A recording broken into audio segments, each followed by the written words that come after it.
Millionaire CEO sees his ex-wife at a restaurant with twins who look like him and decides to discreetly investigate her life.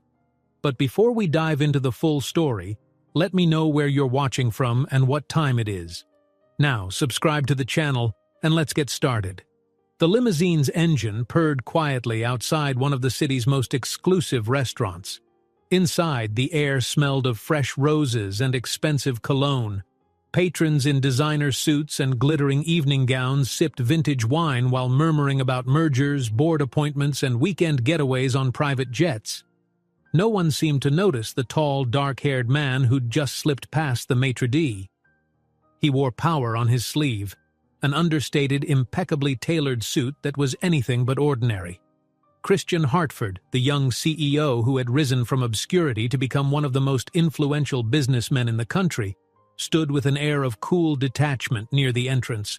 The rumors about his near-mythic brilliance in the boardroom, his aggressive takeovers, and his lavish lifestyle surrounded him like a silent entourage. Yet tonight, there was no press release to sign, no investor to charm. He'd come here for an informal meeting, a dinner meant to calm the waters with an important client. But as often happens in stories like this, fate had another plan. He scanned the gleaming interior of the restaurant, spotting senators, celebrities, and a scattering of corporate moguls. His phone vibrated with messages, persistent texts from his personal assistant reminding him about the next day's urgent board meeting. The company's shares had plunged unexpectedly last week amid talk of internal sabotage, but Christian's attention drifted away from all that turmoil the moment he noticed someone who nearly stopped his heart. At a table across the room sat a woman he hadn't seen in years. Her back was turned, but the smooth line of her shoulders, the way she tilted her head, it was all painfully familiar. Eloise, his ex-wife. Her name floated through his mind like the echo of a long-forgotten melody. Unreadable emotions flickered across his usually stoic face. They had parted badly 3 years ago. Scandal, lawyers, and hush-hush settlements that left neither side truly satisfied. He remembered the heartbreak, the phone calls from tabloids, the endless speculation about why the city's top power couple had imploded. Christian swallowed hard. He wasn't ready to see her. Still, the pull was undeniable, an electric current that jolted him into place. Then something else caught his eye. 2 little girls.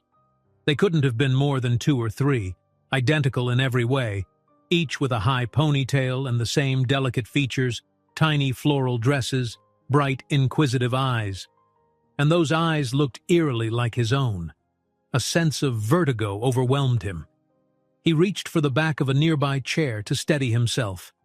The twins. They peered up at Eloise, chattering about their desserts in sweet, piping voices that carried across the bustling restaurant. And in that instant, Christian felt the sting of realization. These children bore an unmistakable resemblance to him. The shape of their faces, the shade of their hair. It was as if fate had decided to place a mirror before him. He barely heard the hostess approach until she lightly tapped his shoulder. "Mr. Hartford, your table is ready," she said politely. He nodded, said nothing, and walked stiffly after her, still reeling from what he'd just seen. Another wave of questions crashed in his mind. Did Eloise remarry? Were these her kids? His kids? He remembered no mention of pregnancy during the divorce. She never said anything, not even a hint. Why would she hide this? Seated at his table, Christian tried to steady himself, ignoring the menu the waiter offered. He discreetly glanced across the dining room. Eloise was helping one twin, wiping a bit of chocolate from the girl's cheek. The other child giggled, hugging her mother's arm. Christian's heart pounded. Unbidden memories flooded him. Eloise's laughter echoing through their old penthouse, her determined smile whenever she took on a new charitable cause, the nights they'd spent dreaming up how they'd conquer the world together before everything went wrong. His mind raced with every logical explanation. Could they belong to someone else? Maybe a sister's children or kids she was babysitting. But his instincts, sharper than any corporate negotiation, told him there was no mistake. That hair, the curve of their little noses, he saw himself in them, almost as if nature had left a secret signature. He tried to refocus on his phone. Messages from the CFO, from his board members, from a major shareholder who had become increasingly hostile. The crisis in his corporation was real. Someone had leaked sensitive data, causing their stock to drop precipitously. Headlines had already begun to swirl about a potential coup within the company's top ranks. Christian needed to handle that. But how could he concentrate on sabotage and share prices when a far deeper, more personal question demanded his attention? He put his phone away, ignoring its insistent buzzing. Summoning courage, he signaled to the waiter, "Please, can you discreetly check which table that woman is at? The one in the cream-colored blouse with the two little girls, and have her bill added to mine." The waiter paused, uncertain, but Christian handed him a black business card, a subtle assertion of power. The young man nodded and hurried off. Maybe Eloise would see the gesture and approach. Maybe she'd slip out the back door to avoid confrontation. Even so, Christian knew he had to see her face to face. At that moment, Eloise turned slightly, meeting Christian's gaze across the room.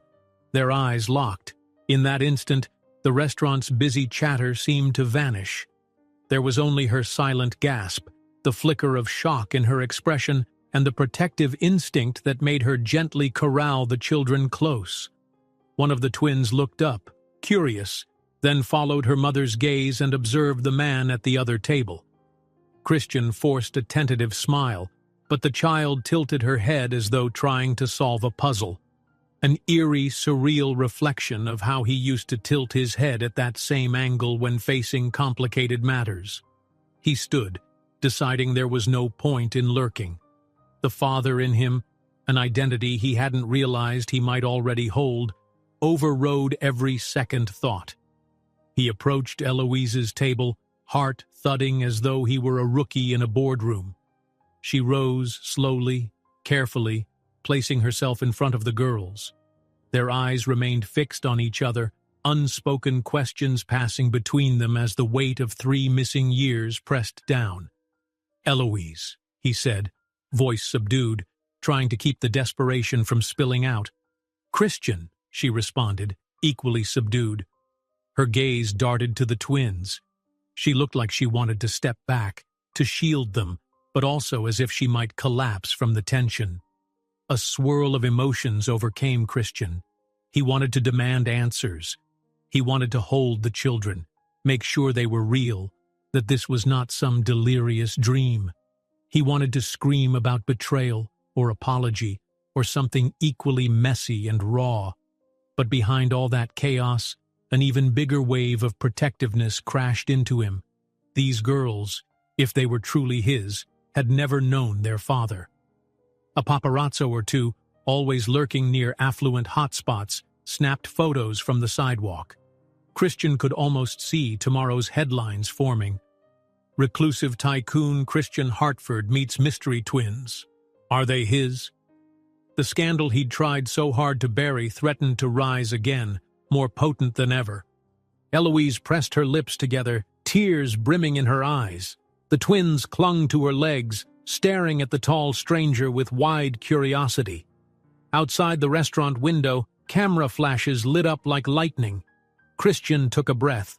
He knew exactly how savage the media could be once they smelled blood, and the last thing he wanted was Eloise or these children caught in a feeding frenzy. He gestured quietly toward the side exit. "Let's talk somewhere safe," he said, voice shaking ever so slightly. "I promise I'm not here to make a scene. But you, and they, deserve more than a spectacle."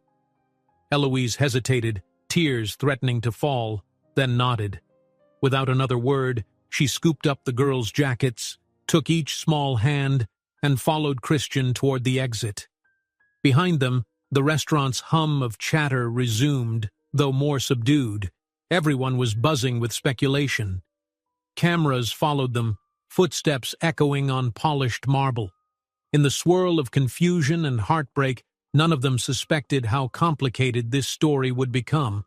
Because that same night, as Christian would soon learn, The hostile shareholder at his company was tightening his grip, ready to exploit any scandal to push Christian out of his own empire. And in the days that followed, protecting these children, and their mother, would become not just a moral imperative, but a life-altering battle that could cost Christian everything he'd worked for. A quiet tension settled over the back alley behind the restaurant. The neon glow of nearby signs bounced off the damp pavement, creating shifting patches of pink and blue light. Eloise drew in shallow breaths as she held each child's hand. Christian's long strides slowed until he stood just a few feet from her, unsure how to begin. The alley itself offered little privacy, but it was better than being hounded by photographers through the front entrance. A single security light buzzed overhead, casting harsh shadows across their faces. One of the twins clung to Eloise's leg, timidly peeking out from behind the folds of her mother's coat. The other, just as wide-eyed, looked up at Christian with an almost curious expression, studying him like a puzzle piece that didn't quite fit. Eloise went to speak, but emotion choked her voice. Her eyes were brimming again, an unspoken apology, or maybe relief, or perhaps both. Christian tried to steady his breathing. Normally, in a crisis, he excelled at projecting a calm authority. In the boardroom, no competitor or cunning rival could shake him. But facing Eloise and these two little girls who looked so much like him, all his legendary composure wavered. He cleared his throat, each word measured. "Are they—" He couldn't finish the sentence, but his gaze flicked to the twins' rosy cheeks. Eloise nodded once, pressing her lips together so firmly they went white. "Yes," she managed. "They're yours." Time seemed to stretch. Christian felt his heart thunder against his ribs, and a swirl of emotions threatened to knock him off balance.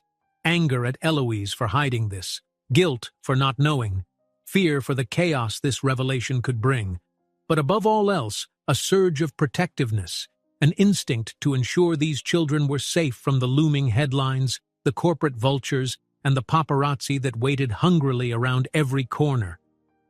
Why didn't you tell me?" he asked, his voice thick. Eloise hugged the girls closer. "Our divorce, it was so ugly. You had lawyers swarming me, the press digging into my past. I was barely holding myself together. Then—" she gave a pained laugh. "Then I learned I was pregnant. I tried to call you once, but your office blocked me. I left a message with your assistant. After that, I realized maybe you wanted no part of this." Christian's shoulders sagged. He remembered that chaotic period, boardroom battles, the scandal that followed their breakup, his own frantic attempts to distance himself from the rumors. Could it be true that an important message had never reached him? A cold weight settled in his stomach at the thought. His eyes flicked to the identical little faces, taking in the tiny distinctions, the subtle differences in their expressions, how one twin seemed braver, while the other lingered close to Eloise's coat, half hidden. "They don't even know me," he said softly, the realization hitting like a punch. Eloise exhaled, trying to keep from crying. "How could they? I was just trying to protect them. From scandal, from your world, from everything." One of the children tugged at Eloise's sleeve, whispering, "Mommy, who's that man?" The question landed with a shattering gentleness. Eloise crouched, stroking the little girl's hair. She glanced at Christian, then back to her daughter. "He's someone important. We'll talk about it soon, sweetheart," she said. There was a tremor in her voice, and the girl seemed to sense the gravity of the moment, nodding solemnly. Christian crouched too, though he kept a slight distance so as not to overwhelm them. "Hi," he murmured, mustering his gentlest tone. "I'm Christian." The braver twin frowned a little, unsure of what to make of him. The other one peeked out and quickly buried her face again. Suddenly, the clamor of voices from the street corner made them all tense. A paparazzo's camera flashed, capturing the moment in grainy, distant shots. Eloise stood upright in a rush, shielding the twins. Christian turned his head to see a couple of photographers leaning into the alley, snapping away greedily. He clenched his jaw. "This isn't safe. Not here," Christian said, an undercurrent of urgency in his voice. "Come with me. I'll have my driver take us somewhere else, somewhere private. I'll arrange protection if I have to." Eloise hesitated, her mind racing. "Christian, your world. It's the last place I ever wanted my children to be. The rumors, the press, the business intrigues. They'll tear us apart." He reached for her arm gently. "I know how ugly it can get," he said, glancing at the growing cluster of photographers. "But if these girls really are mine, I can't just walk away. Not now that I know. Let me help." The twins clutched Eloise, uncertain, yet she could sense the threat in the air, reporters shouting questions, the risk of her daughters' faces plastered across tabloids by morning. She inhaled shakily. Fine, for them, but no cameras, no corporate spin, just be real for once. A ghost of a pained smile crossed Christian's face. "I promise," he said, sincere yet clearly wrestling with the knowledge that everything about his life was complicated. He motioned toward the discreet exit near the back of the alley, where a black SUV idled. A broad-shouldered security man opened the door, watching the paparazzi warily. Eloise lifted each twin gently into the vehicle, then climbed in herself. She maintained a tight hold on them, as if bracing for the unknown. Christian slid in last, shutting the door firmly. The security man tapped on the window, confirming they were good to go. As they pulled away, camera flashes cut through the tinted glass in frantic pulses. Within seconds, the SUV slipped into the city's evening traffic, leaving the paparazzi behind, at least for now. Inside, the air smelled of leather upholstery. Eloise tried to soothe her daughters, who looked around in fascination and some fear. Christian, seated across from them, inhaled carefully, as if steeling himself for a conversation that might redefine everything. He softened his voice, trying to dispel the tension. "There's a safe house I keep on the outskirts," he said. "It's quiet, minimal staff. You can stay there until we figure out everything. I know this is a lot, but the media storm will only get worse if they sense a bigger scandal." Eloise's expression flickered with doubt. "Christian, I can't just vanish into hiding.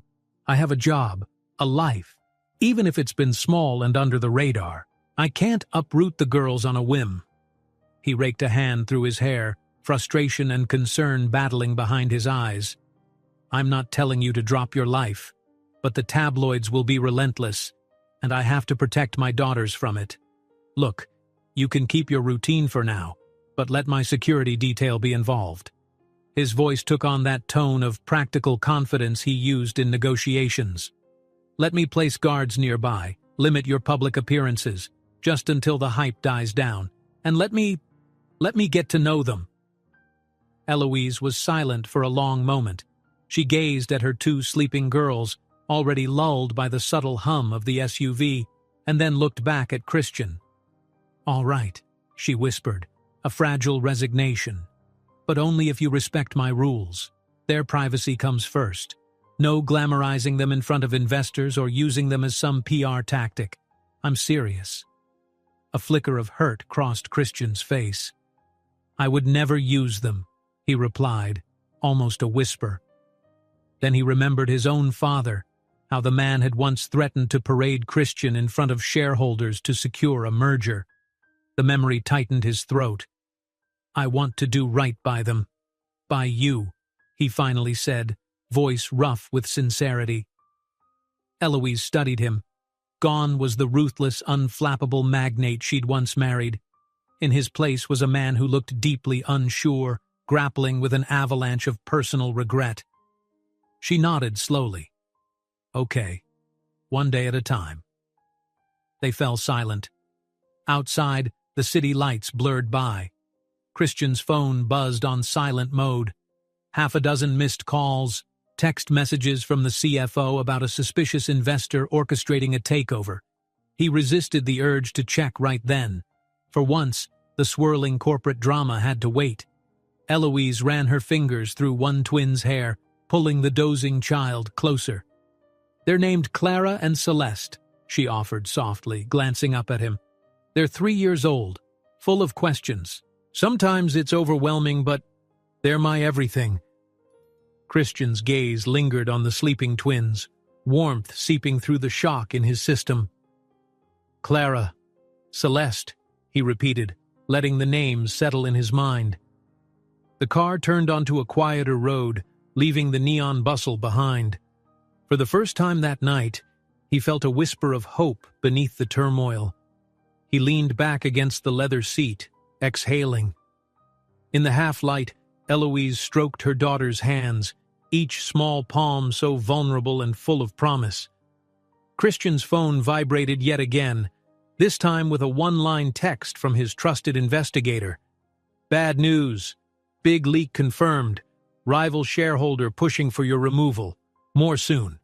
He locked the screen. Right now, he had 2 warring catastrophes: a corporate meltdown that threatened his empire, and a personal crisis that demanded he become a father at a moment's notice. The question was, could he protect both his company and his children from the gathering storm? He closed his eyes, mustering a quiet resolve. "One day at a time," he murmured, recalling Eloise's words. Tomorrow, he would face both wars. But tonight, he had to start by being present, for the daughters he'd only just discovered, and for the woman he'd once loved more than the world itself. Night pressed heavily against the windows of the sleek black SUV as it roared down the deserted highway. In the back seat, Christian sat with his phone resting on his thigh, screen dark, a momentary refusal to deal with the avalanche of boardroom chaos waiting on the other side of those unread messages. Across from him, Eloise cradled Clara and Celeste, who were now deeply asleep. Their tiny hands clutched at her blouse, each gentle rise and fall of their breathing a stark contrast to the tension crackling between the adults. The driver navigated the final turn onto a private road flanked by tall hedges. The safe house wasn't a shabby hideout, but rather a tasteful, ultra-secure property hidden behind acres of manicured pine trees. Christian's security chief, a gray-haired man named Barrows, waited by the entrance gate, his posture rigid, eyes scanning the perimeter. When the SUV rolled up, the gates parted silently, revealing a gravel driveway illuminated by soft, motion-activated lights. "Stay close," Christian said under his breath, though Eloise had already gathered the children protectively to her side. Celeste stirred slightly but didn't fully wake. In the hush of the car's interior, Christian caught a faint whiff of Eloise's familiar perfume, something floral, reminiscent of gentler times. It tugged at his heart in ways he couldn't describe. Once they stepped out, gravel crunching beneath their shoes, Eloise surveyed the grand stone facade. Thick columns framed the entrance. A large bay window hinted at a comfortable living area within. She turned to Christian, eyebrows knitted. "This is your safe house?" she asked quietly. "It looks more like a billionaire's vacation lodge." He shrugged, voice low. "It's discreet, rarely used. Security is top-notch. You'll be safe from the press here." He paused. "From everything else, too." Eloise swallowed an onslaught of doubt. Everything about this place, its silent cameras, the unspoken formality, underscored the massive gap in their worlds. She'd spent the last 3 years scraping by, working multiple jobs and trying to shield her children from any hint of Christian's fortune. Yet now she was stepping right back into that luxury, an unintended collision with the life she once fled. They moved inside, Christian leading the way. The foyer's marble floors reflected the warm glow of a chandelier. The hush of expensive air conditioning made the place feel almost unreal compared to Eloise's modest apartment in a lively neighborhood downtown. At the far end of the hall, a living room beckoned, furnished with plush sofas in muted grays and blues. Eloise settled Clara and Celeste onto one of them, gently tucking pillows around them. Seeing them under the glow of soft lamplight, Christian experienced another pang of protective fatherhood. He wanted to promise them the world. More than that, he wanted to promise that he would be there, no matter how rocky the path ahead. He was about to speak when Barrows cleared his throat at the threshold. "Sir, there's an urgent phone call from your CFO," he said, voice cool, though concern flickered in his eyes. Christian's jaw clenched. He gave a short nod, stepping aside to take the call. Eloise lingered near the couch, running her hand over Clara's small shoulder. The sudden swirl of tension told her that Christian's business trouble had followed them here. She could sense it in the air. In the next room, Christian's voice was hushed, yet insistent. "What do you mean they're dumping stock? Who authorized that?" A pause. "No, we're not announcing any leadership changes. I'm still CEO, and I intend to remain so. If the press gets a hold of rumors—" Another pause, longer this time. "Then it's sabotage. There must be a leak. Find out who's orchestrating this. I don't care if it's a top shareholder or a board member. I want names." A wave of conflicting emotions washed over Eloise. Once, she had admired Christian's single-minded drive, how he took on impossible deals and triumphed. But it had also been that relentless ambition that made him distant, that overshadowed their marriage. She moved to the kitchen, letting him have a measure of privacy. The open layout revealed high-end appliances gleaming in stainless steel. She was rummaging for a glass of water when footsteps signaled Christian's return. He looked as though a storm hovered over his head. "I'm sorry," he murmured, dropping onto a stool by the marble island. "It's bad. Someone's orchestrating a power grab. Our stock is being sold off in chunks, driving down the price. This forces our board to consider changes in leadership. It's a classic hostile takeover scenario." Eloise tightened her grip on the glass. "So you're about to lose your empire?" His lips thinned. "I won't lose it, not if I can help it. But they're using every angle they can, including the media. They want a scandal or instability to justify my removal." His gaze drifted to the living room, where the twins were dozing peacefully. "And if they find out about the children—" She lifted her chin. "You mean they'd use them to tarnish you, to claim you're a— what? An unfit father who hid a secret family?" He exhaled, nodding slowly.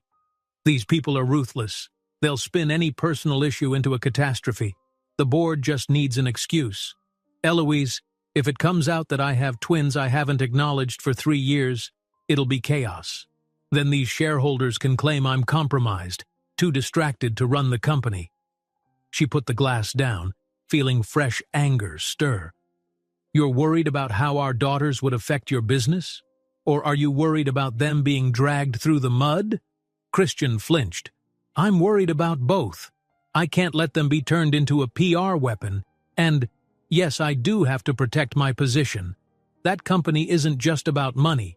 Thousands of jobs, entire philanthropic projects. I've poured my life into that place. If the wrong person seizes control, they might strip it apart, sell it for parts. Everyone suffers." Eloise studied him, uncertain. A swirl of sympathy and frustration tangled inside her. She knew he had a point. His philanthropic efforts had always been something genuine about him, even if overshadowed by his cutthroat reputation. "So what's your plan?" she asked at length. Christian ran a hand through his dark hair. "I'll need to do 2 things simultaneously.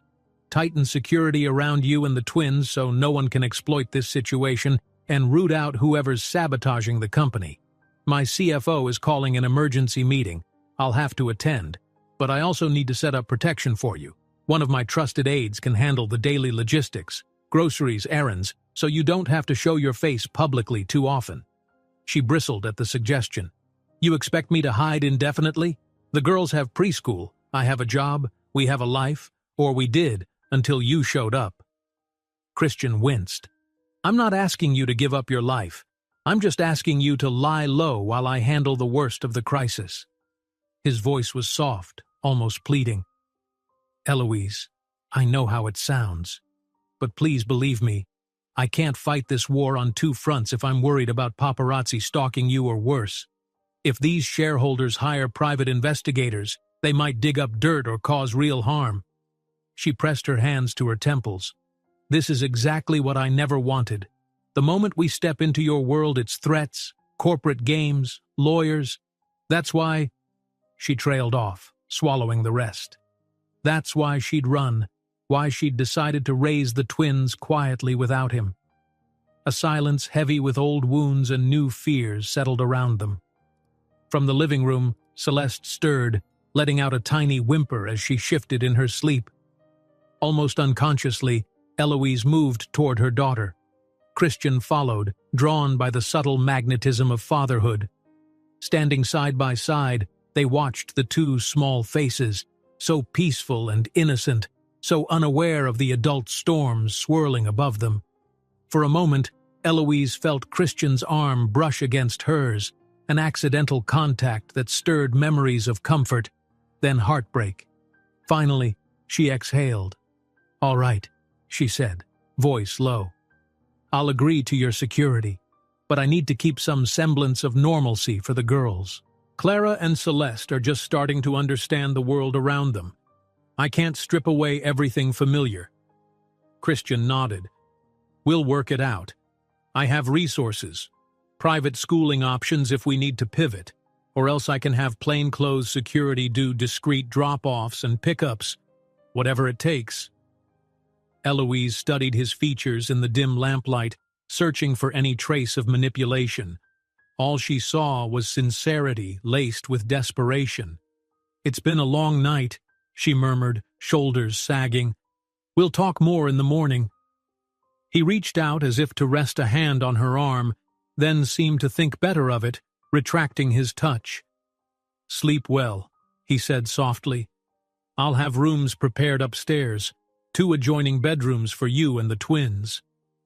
She hesitated, not sure if being separate from him was safer or if it would stoke more fear. But in the end, she only nodded. "Thank you," she managed. As Eloise carefully lifted Clara and Celeste into her arms and climbed the sweeping staircase, Christian lingered below. He stared after them, the churning sense of responsibility nearly overwhelming. In the hush of that grand foyer, the old regrets mingled with a fragile hope. Maybe it wasn't too late to be the father he should have been. But upstairs, as Eloise settled the girls onto a luxurious queen bed, a gnawing question clung to her. Could she trust Christian not to revert to the man who chose ambition over family? The ring of unanswered phone calls in the next room suggested the corporate crisis was already devouring his attention. It always had a way of swallowing everything else in its path. Downstairs, Christian walked into an office lined with bookshelves. Barrows waited with a guarded expression. "Sir," he began, "the CFO requested a call within the hour. The board's in turmoil. They say there's a major shareholder meeting at dawn tomorrow." Christian's gaze flicked to the ceiling where his family, yes, family, was trying to rest. Then, with a resigned sigh, he turned to Barrows. "Let's handle this," he said, voice steeled with determination. He had to keep the wolves at bay, and not just the ones prowling for control of his fortune. Because if he failed, the cost wouldn't just be his company. It would be the fragile bond he'd found again with Eloise and the 2 precious daughters who had already captured his heart. Sunlight seeped through the tall windows of the stone villa, bathing the foyer in a pale morning glow. Eloise stirred from a dreamless sleep, disoriented by the plush surroundings. It took a moment to recall where she was. The safe house, Christian's fortress-like refuge from the world. In the bed beside her, Clara and Celeste were still curled up, exchanging soft, sleepy murmurs. Sighing, Eloise slipped out of the covers and padded across the carpet to peek out the window. Acres of manicured lawn stretched out in rolling hills, ringed by a dense wall of pines. Not a car or sidewalk in sight, just an immense sense of solitude, underscored by cameras perched atop tall iron fences. This place felt more like a gilded cage than a sanctuary. Gently, she woke the girls. Clara rubbed her eyes, peering up at Eloise with a lopsided just-woke-up grin. Celeste grumbled drowsily, resisting the morning's arrival. Yet the mention of breakfast coaxed them both upright, each hugging Eloise before trudging off to wash up in the ensuite bathroom, which was almost bigger than their entire apartment's living area. When they were dressed in simple leggings and matching pastel t-shirts, Eloise guided them downstairs. She found Christian in the dining room wearing a crisp suit, his tie yet to be knotted. He was on the phone, tension etched into his brow. A spread of pastries, fruit, and fresh juice lay untouched on the table. "Yes, I'll be in the office by noon," he said quietly, shooting an apologetic glance at Eloise. "Schedule the emergency board meeting for 2 o'clock, and have legal on standby. We can't allow this vote to happen uncontested." He hung up and set his phone aside, exhaling slowly. The twins hid behind Eloise's legs. He smiled softly, crouching down. "Good morning," he said, voice gentler than she'd ever remembered. "Hungry?" They exchanged shy nods. Clara seemed braver, stepping forward to peer at the array of pastries. "Are there chocolate ones?" she asked in a tiny voice. Christian nodded. "Absolutely." He lifted a plate from the center of the table. "Fresh croissants? Chocolate-filled? Help yourselves." Eloise led the girls to the chairs, helping them settle in. They started nibbling timidly, glancing at Christian with wide eyes. Eloise sat across from him, leveling a guarded expression his way. The hush of the morning threatened to collapse under the weight of so many unspoken words. Eventually, Christian cleared his throat. "I have to go to my headquarters," he said. "They're holding a meeting. Some shareholders want to force a vote to remove me as CEO. It's complicated, but I'll handle it." Eloise absorbed the news with a tight nod. "How long will you be gone?" "I'm not sure. A few hours at least," he admitted. "I have a crisis team looking into the leaks. The sabotage is worse than I realized." She noticed the faint tremor in his hand as he reached for his coffee mug, a sign he was under more stress than he cared to show. "Do you want me to stay here all day?" she asked, trying to keep the tension out of her tone. Christian glanced toward the twins, who had begun chatting happily about the pastries. "It might be safest for now.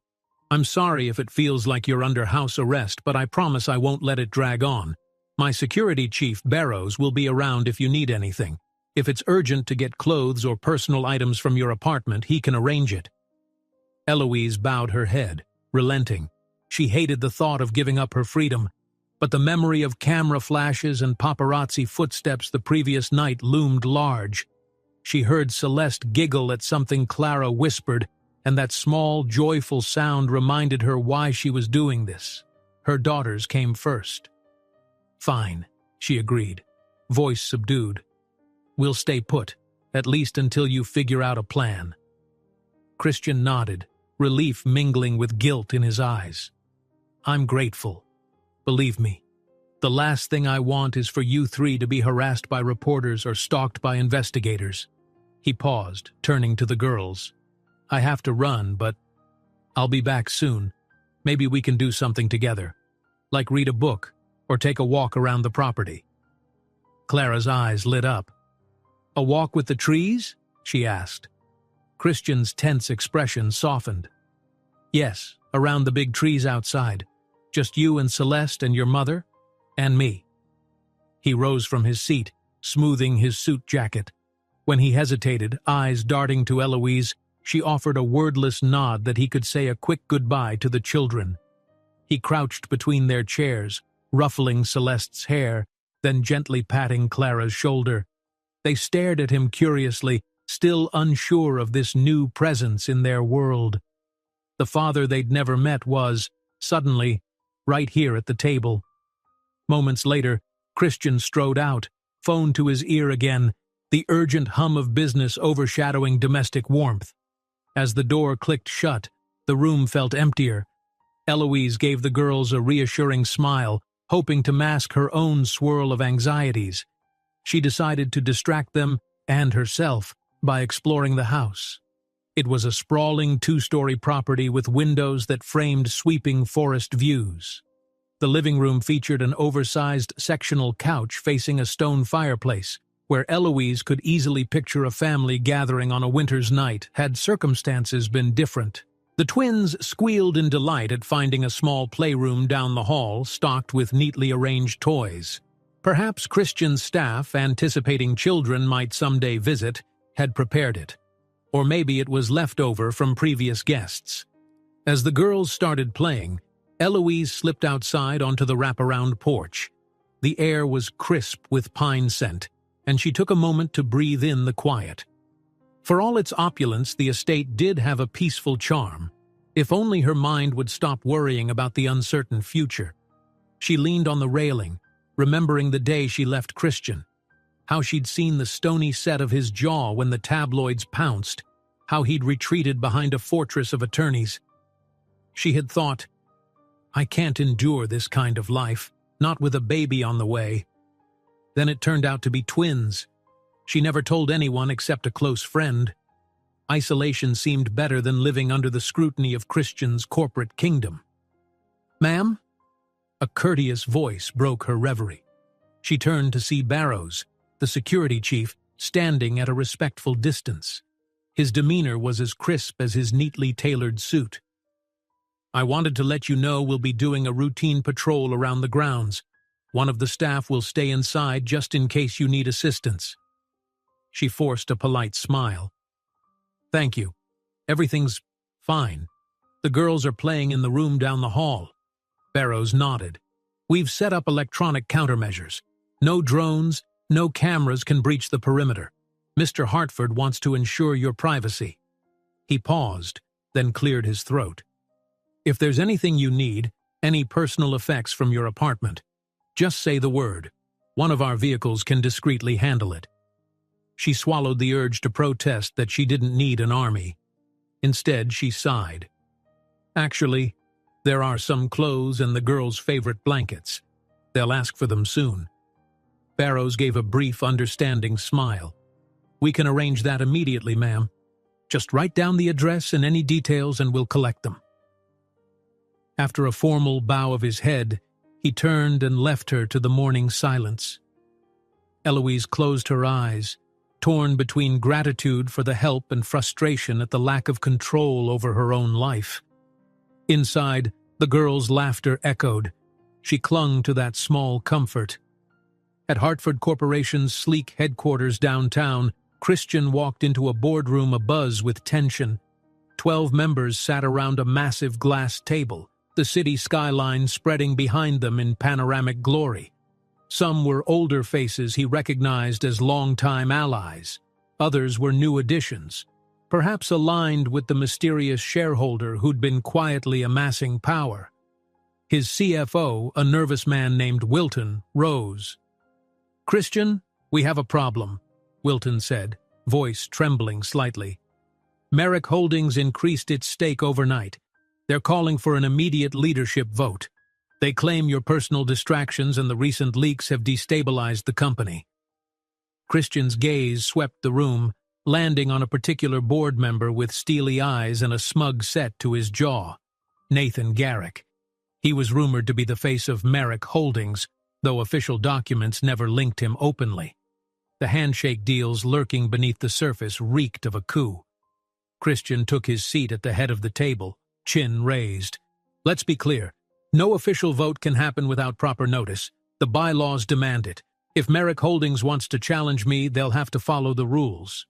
Garrick cleared his throat. "True, but the board can call for an emergency session in extraordinary circumstances.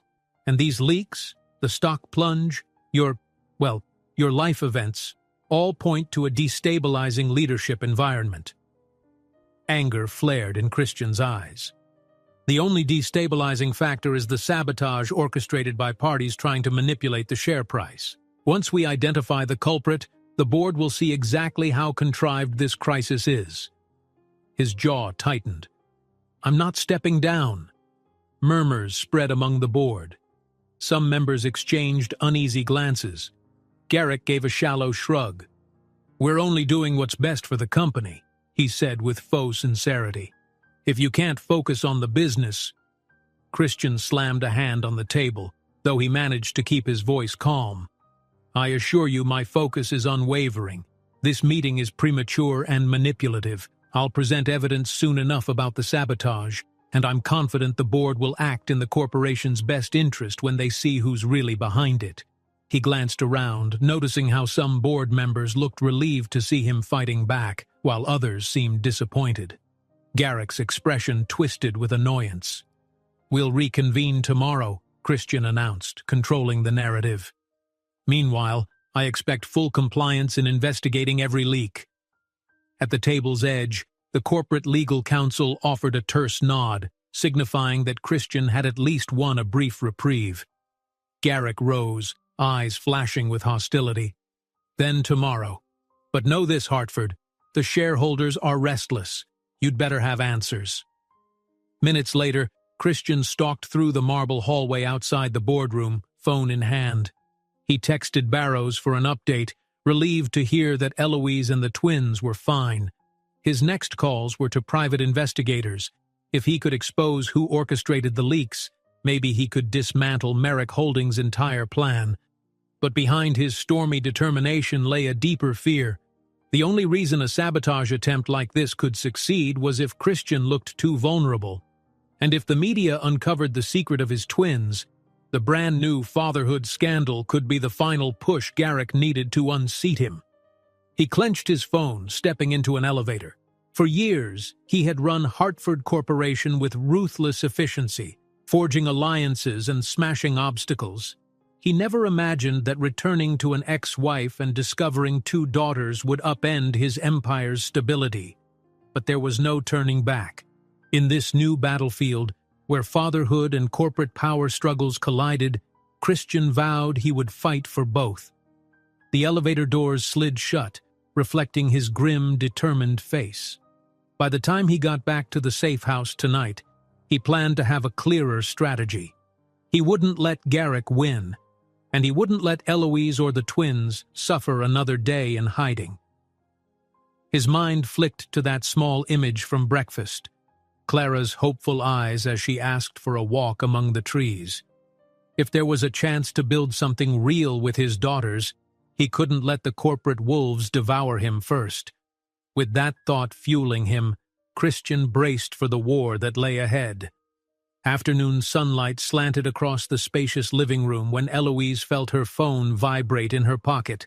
She'd been drawing with the twins on a wide sheet of paper spread over the marble floor, an attempt to keep them happily distracted from their strange new surroundings. The number on the screen wasn't familiar, but something in her gut told her it was important. "Hello?" she answered tentatively, stepping away so Clara and Celeste wouldn't overhear. "Ms. Sanders?" a female voice inquired, using Eloise's maiden name. "I'm calling from the preschool. I just wanted to confirm that Clara and Celeste will be absent for the remainder of the week. We haven't received any notice from you." Eloise winced. In the chaos, she'd forgotten to inform the preschool. "Oh, right, yes," she managed. "We've had an unexpected family situation. Please excuse them for now. I'm not certain exactly when we'll be back to our normal routine." There was a polite hesitation on the other end. "I understand. If there's anything we can do, any assistance you need, don't hesitate to call. The girls are missed already." "Thank you," Eloise whispered, fighting a rush of emotion. She ended the call, pressed the phone to her chest for a moment, then stifled a sigh. Clara and Celeste had been so thrilled to start preschool, to make friends, to learn songs and crafts.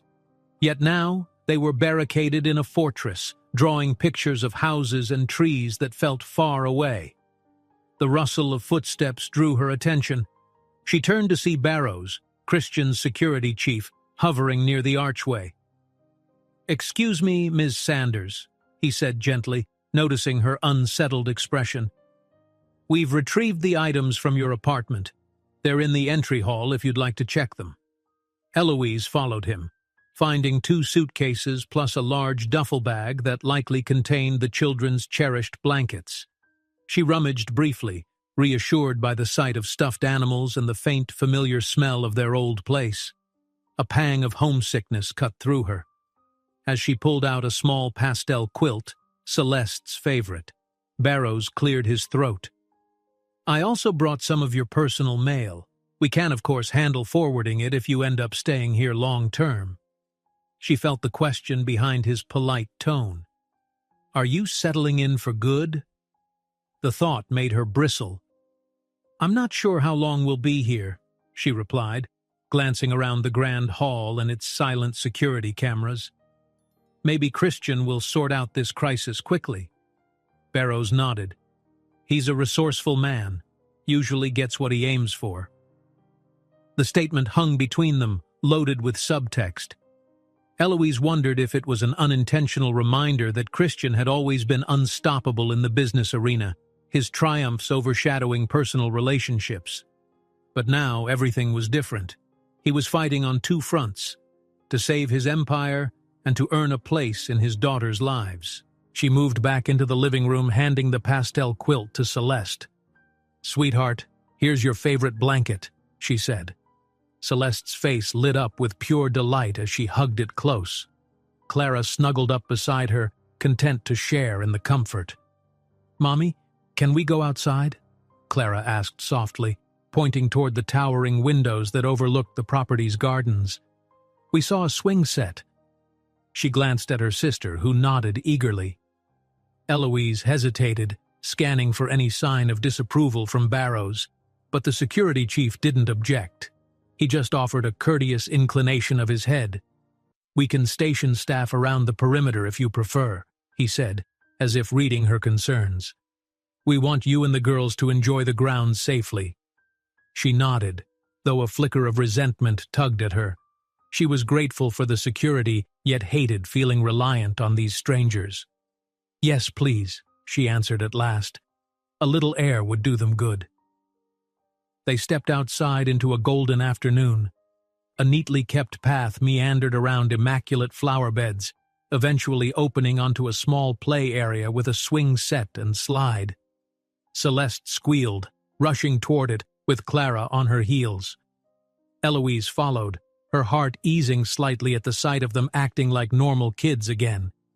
Within moments, the twins were on the swings, Eloise giving gentle pushes. The crisp breeze carried the sound of their laughter as they soared higher, feet kicking at the sky. Eloise closed her eyes for a moment, letting that laughter wash over her, a soothing balm to the stress of the last 24 hours. Barrows observed from a respectful distance, speaking softly into an earpiece. She noted a couple of discreet guards stationed by the trees. It struck her as surreal, a small slice of childhood glee overshadowed by men with earpieces. Still, it was better than huddling inside all day. "Higher, Mommy!" Clara giggled, hair flopping around her face. Eloise obliged, pushing the swing a bit harder. Celeste tried to keep up, giggling in unison. For a few fleeting seconds, Eloise forgot about corporate takeovers or paparazzi. She just saw her children, radiant in the sunshine. Then footsteps crunched on the gravel behind her. She turned to see Christian approaching, jacket draped over an arm, tie loosened. He looked exhausted yet determined, as though he'd raced back the moment he could. He paused, taking in the scene, the girls squealing on the swings, Eloise with her hands lightly on the chains. A flicker of emotion crossed his face, something close to longing. "I'm glad to see them smiling," he said softly. Eloise nodded, stepping aside so he could stand next to her. "They needed this. We all did." Christian stepped up behind Celeste's swing, placing a tentative hand on the chain. Celeste glanced over her shoulder, curiosity shining in her eyes. His voice was gentle. "Mind if I push you?" She hesitated, then nodded. He gave a small, careful push, matching Eloise's rhythm with Clara. The two swings rose side by side, the children's laughter mingling in the breeze. For a moment, the tension between Eloise and Christian felt suspended, two parents giving their kids a rare moment of childhood bliss. "So, how did it go at the office?" Eloise asked once the twins slowed, jumping off the swings to chase each other around the grass. Christian's expression turned grim. "They tried to call a leadership vote, but I pushed it off until tomorrow. There's a man named Garrick who's the face of a hostile shareholder group, Merrick Holdings. I can't prove it yet, but I'm certain he's behind the leaks." Eloise frowned. "What will you do?" He inhaled, gaze sliding to the twins. "I have my investigative team working around the clock. I need to unmask Garrick's sabotage. Otherwise, the board might side with him." A bitter note entered his voice. "They see me as compromised, and if they find out about Clara and Celeste," Eloise's protective instincts flared. "Then it becomes scandal fodder," she said darkly. "I guess your fatherhood would be spun as a distraction, as if caring for your children makes you incompetent." He nodded, frustration taut in his posture. "Ironic, right? They admire cutthroat ambition but despise personal complications. Garrick's counting on that." He paused, eyes softening. "I don't regret finding out about them. My daughters. But the timing could not be worse." Eloise studied his face, seeing the genuine conflict. She remembered the man who once dazzled her with big dreams and grand gestures, the same man whose unstoppable ambition had overshadowed her pleas for a simpler life. Now he stood here, trying to juggle both worlds. "I won't let them be used against you," she said quietly, surprising herself with the force of her conviction. "They're not a weakness. They're just kids who deserve a loving father." Christian offered a half-smile, gratitude flickering in his eyes. "Thank you. That means more than you know." Then his gaze flicked to Clara, who was now bounding back toward them, Celeste trailing behind. Their cheeks were flushed with excitement. "Daddy?" Clara asked, the word rolling off her tongue with timid uncertainty, as though testing it. She'd likely overheard Celeste mention it or simply realized who he was. Christian's heart jolted. Daddy. It was the first time he'd heard the word from either of them. He crouched, hands almost trembling. "Yes, Clara?" She stepped closer, confusion mingling with curiosity. "Are you going to stay and play with us?" Her question was simple, but behind it lay 1,000 complexities. Christian swallowed hard. I can stay for a little while, yes. Then I have more work to do, but I'll come back. I promise." Clara cocked her head, deciding if that promise meant something. Celeste joined them, hugging her pastel quilt to her chest. "Pink blankie," she said shyly, showing it off as if it were a prized possession. Christian smiled softly. "That's a very pretty blanket," he said, brushing a hand over the fabric. Maybe we can read a story later." Celeste's eyes lit up. "Story. Mommy reads us stories, sometimes big ones." Eloise observed the exchange with a mix of hope and trepidation. She recalled the heartbreak that shattered her life before. But for now, seeing Christian kneeling there, trying so earnestly to connect, softened her defenses. The girls deserved to know their father, even if life had thrown them into a storm of corporate intrigue. They wandered together, Christian's security detail quietly keeping watch. Eloise stayed close, just in case the twins got overwhelmed. But surprisingly, the girls relaxed in Christian's presence, giggling when he lifted them momentarily to reach a tall branch with bright blossoms, or when he let them race him across the lawn, even though it was clear he let them win. Eventually, the sun dipped behind the tree line, painting the sky in soft pink and lavender hues. The girls grew tired, leaning on Eloise's arms and stifling yawns. Christian gently ruffled their hair. "I should head back inside," he murmured. "I have calls to make before tomorrow's board showdown." Eloise nodded, shepherding Clara and Celeste toward the house. As they stepped inside, the warmth of the foyer enveloped them. The girls trudged upstairs, helped by a waiting staff member who'd prepared a bath. Eloise lingered in the foyer, turning to Christian.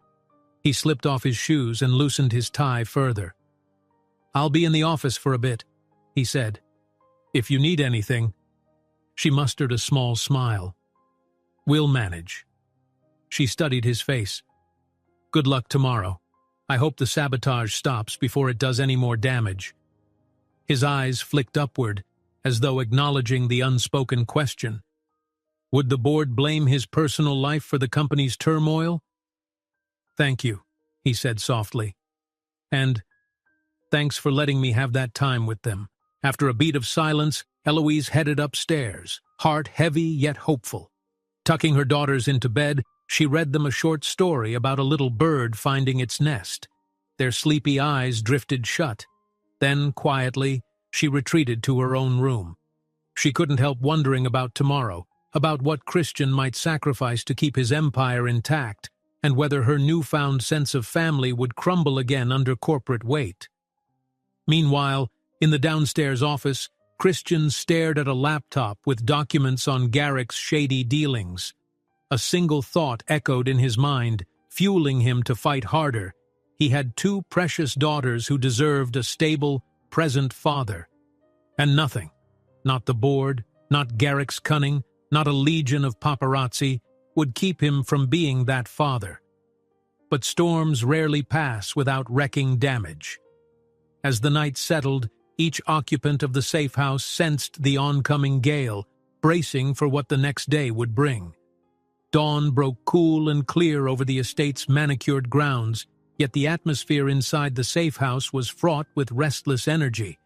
Eloise woke early, stirred by the subtle tension that lingered in the hallways.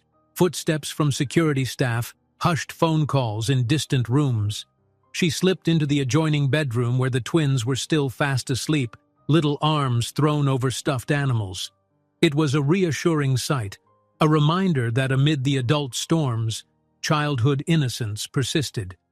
She knelt beside them, softly brushing a few strands of hair back from Clara's forehead, then Celeste's. Both girls stirred but didn't fully wake. Eloise exhaled and stood, feeling a pang of longing for her old life, modest but stable, untouched by billion-dollar corporate fights. Now everything felt uncertain. As she headed downstairs, she heard low voices from the kitchen, Christian and his security chief Barrows, conferring in hushed tones. She paused in the doorway. Christian was dressed for battle, sleek charcoal suit, a crisp white shirt, polished shoes. Dark circles rimmed his eyes, betraying a night spent poring over documents and strategy.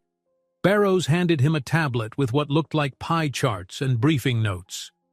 "Garrick's allies are still pushing for the vote," Barrows murmured. "But some board members are on the fence. If we can tie Garrick to the leaks before the meeting, they may side with you." Christian set the tablet on the counter, grinding his teeth in frustration. "Any progress tracking the leak source?" Barrows shook his head. "Our investigators found digital footprints linked to an offshore IP address, probably a shell operation. It's sophisticated, someone with deep resources." Christian raked a hand through his hair. "That means time isn't on our side." Eloise cleared her throat gently, stepping forward. Both men looked up, tension softening a bit when they saw her. "Morning," she said quietly, crossing the kitchen floor to stand near Christian. "The girls are still asleep." He offered a small, weary smile. "That's good. Let them rest. It might be a long day." She glanced at the tablet. "So, the vote is definitely happening today?"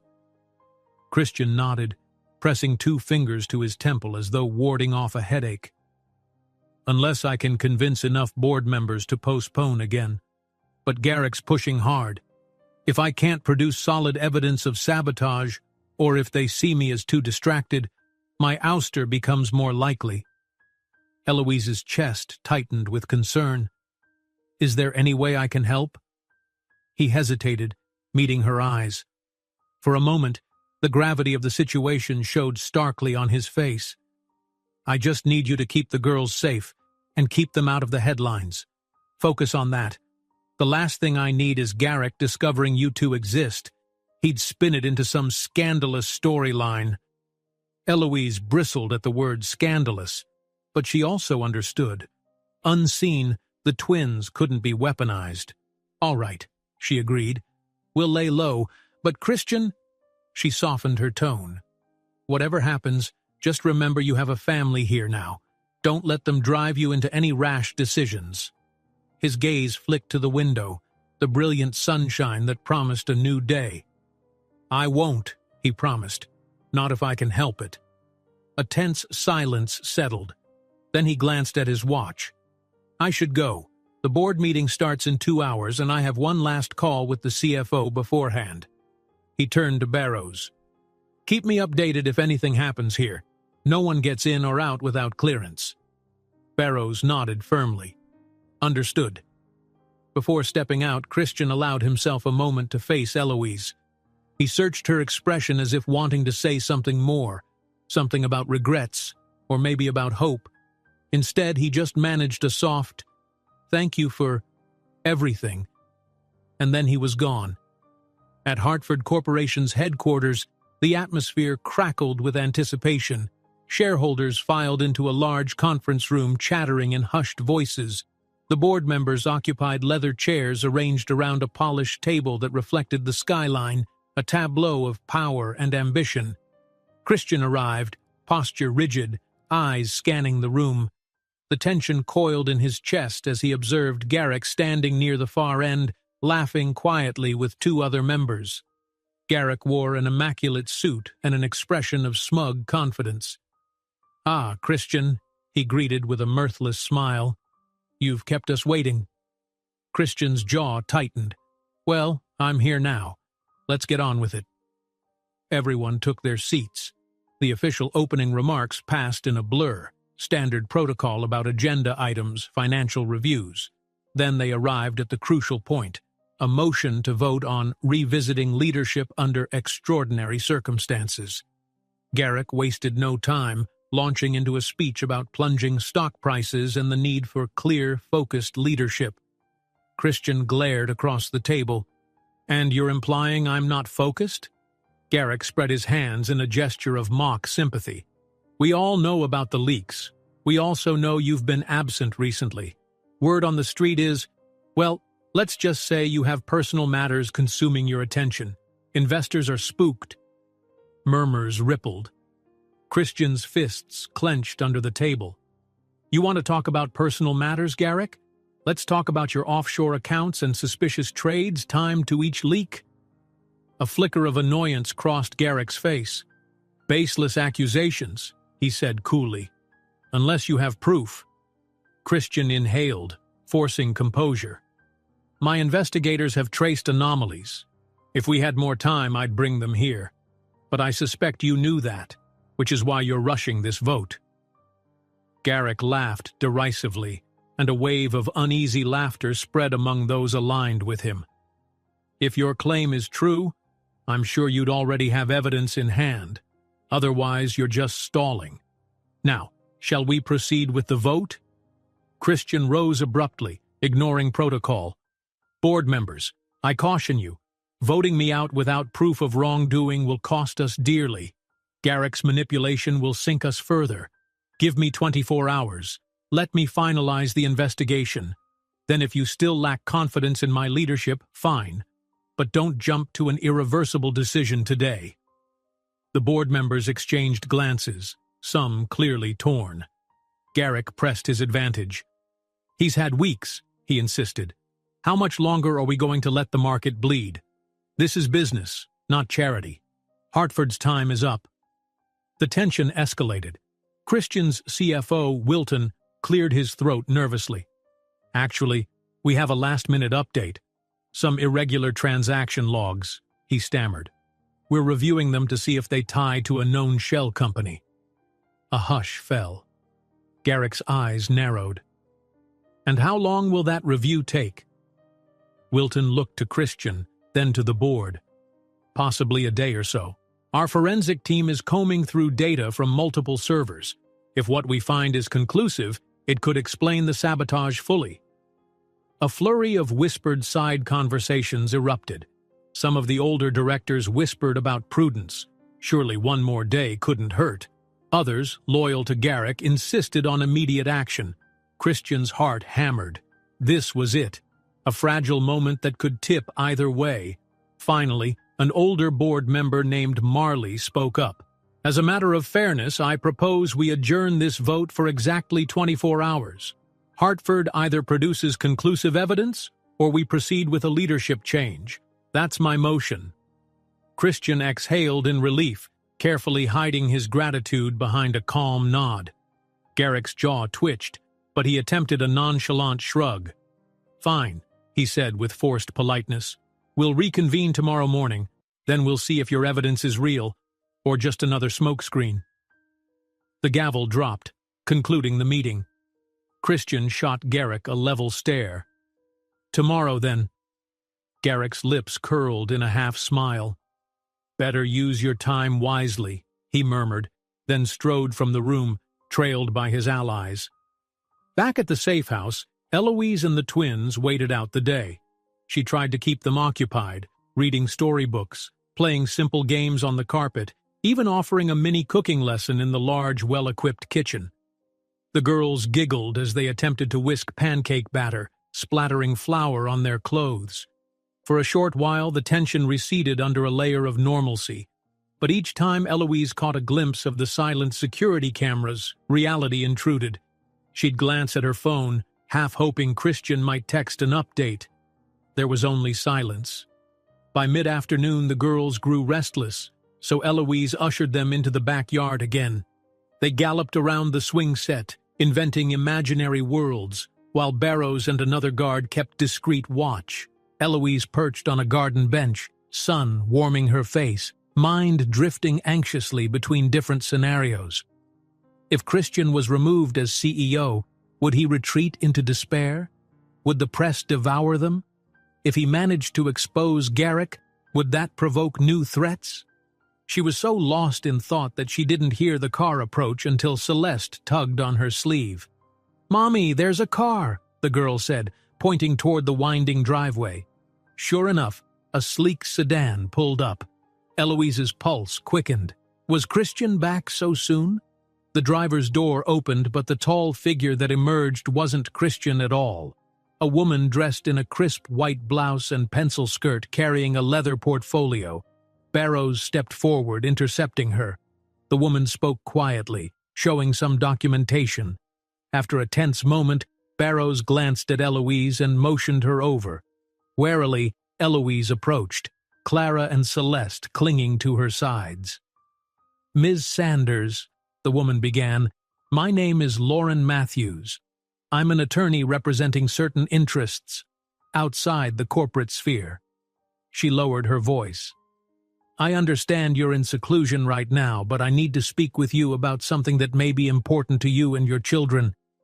Suspicion flared in Eloise's chest. "I don't know you," she said carefully. "Who sent you?" Lauren hesitated. "I can't disclose my client's identity yet, but suffice it to say they have information that might change the course of Christian Hartford's current corporate battle, and possibly your own future." Eloise felt Clara's grip tighten. She gazed at the woman's calm, professional demeanor, unsure whether to trust any part of this. "I'm not giving you any information," Eloise said, "and I'm certainly not letting you near my kids." Lauren nodded with understanding. "I respect that, but if you value Christian's position and your family's safety, please consider setting a time to meet with me. There are documents that connect the sabotage to someone far closer than you realize." Eloise frowned, heart pounding. "What are you implying?" The attorney looked over her shoulder, presumably checking if any eavesdroppers lingered. "It's about Garrick, yes, but he isn't the only threat. There may be another figure orchestrating things from behind the scenes." Eloise's stomach twisted. Another figure? She studied Lauren's face, searching for any clue of deception. "Why come to me?" she asked. "Why not go straight to Christian's legal team?" A wry smile touched Lauren's lips. "My client isn't sure Christian would believe them, or perhaps Christian's too busy to see reason, but they thought you might keep an open mind, and that you'd do whatever it takes to protect your daughters." Eloise stood rigid, every alarm in her mind blaring. "I'll consider it," she said cautiously, wanting to end the conversation. "But right now, I'm not promising anything." Lauren handed her a simple business card, an unmarked white rectangle with only a phone number in neat black print. "When you're ready," she said. "Time is short, Miss Sanders. Don't let this slip away." Before Eloise could respond, Barrows stepped forward, silently escorting Lauren back to her sedan. The woman climbed in, leaving Eloise on the gravel path, card pinched between her fingers.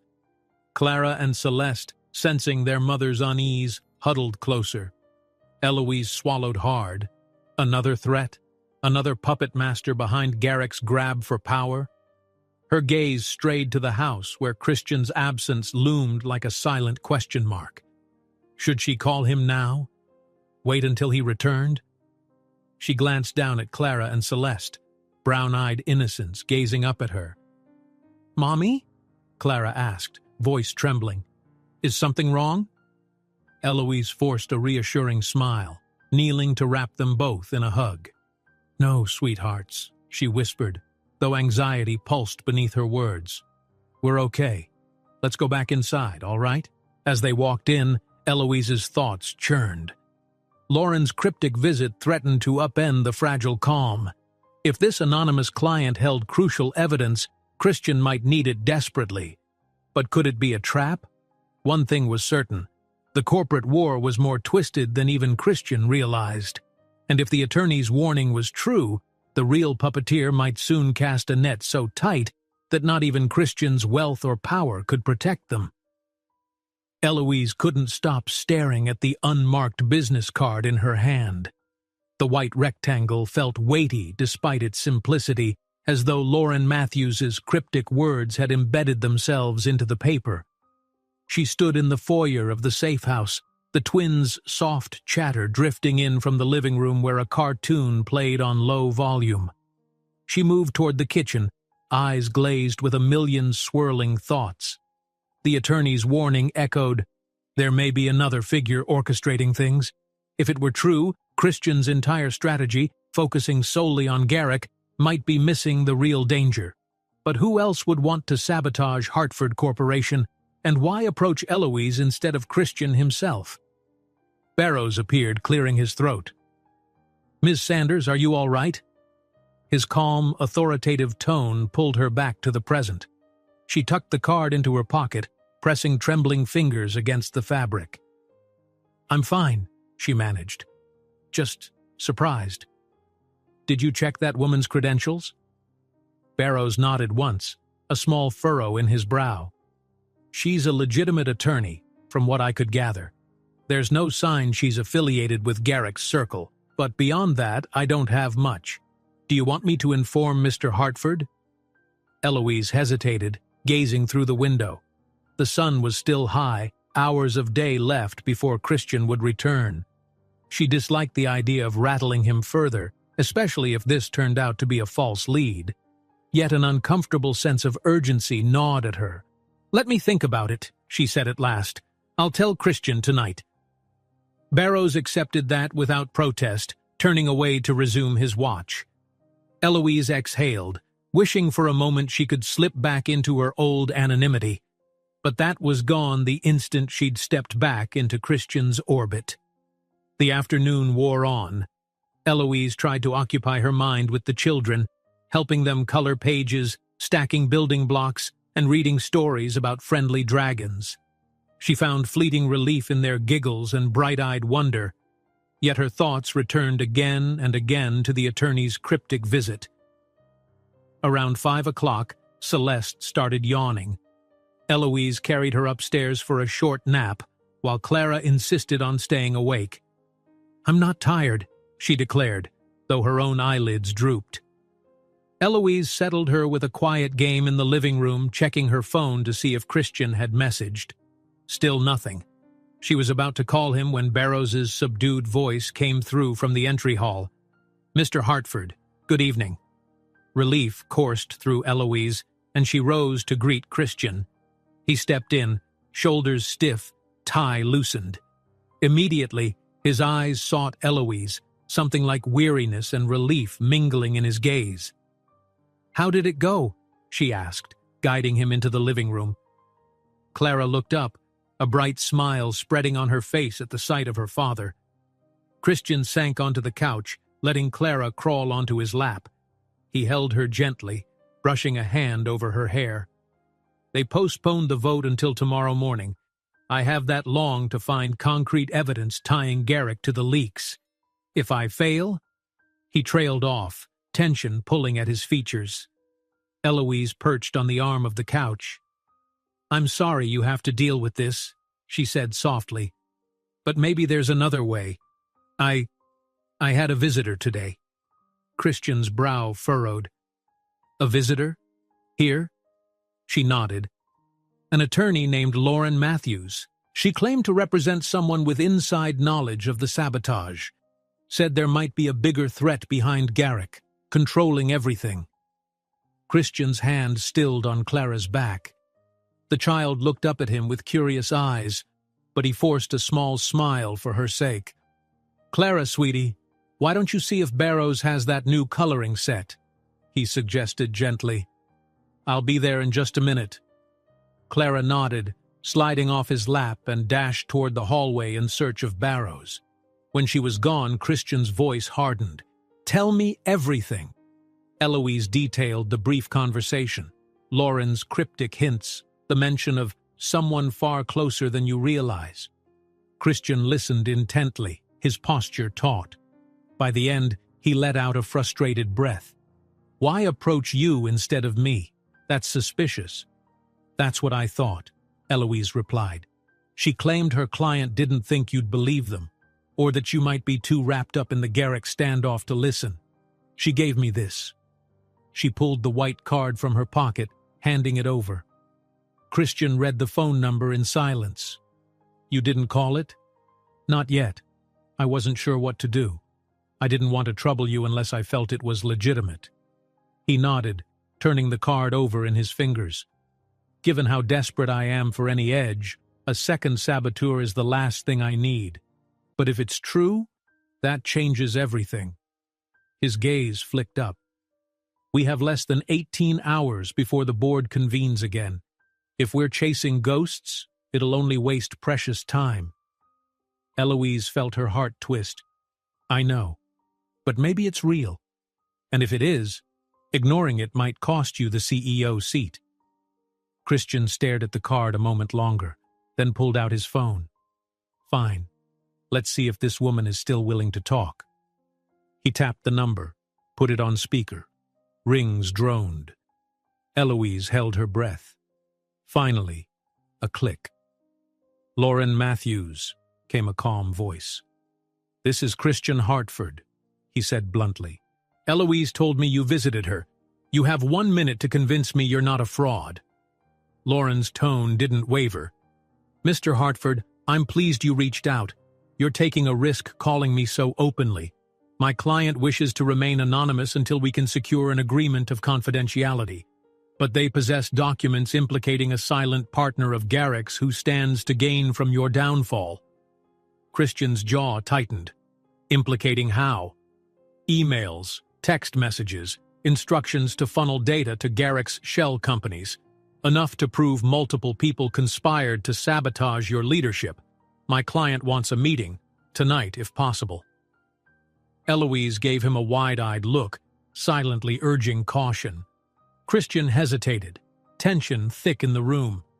Why not hand them to the authorities or the SEC? Why come to me first? Because my client fears retaliation, Lauren explained. They need your protection. If the conspiracy is exposed publicly, certain powerful individuals might go to extreme lengths to silence them.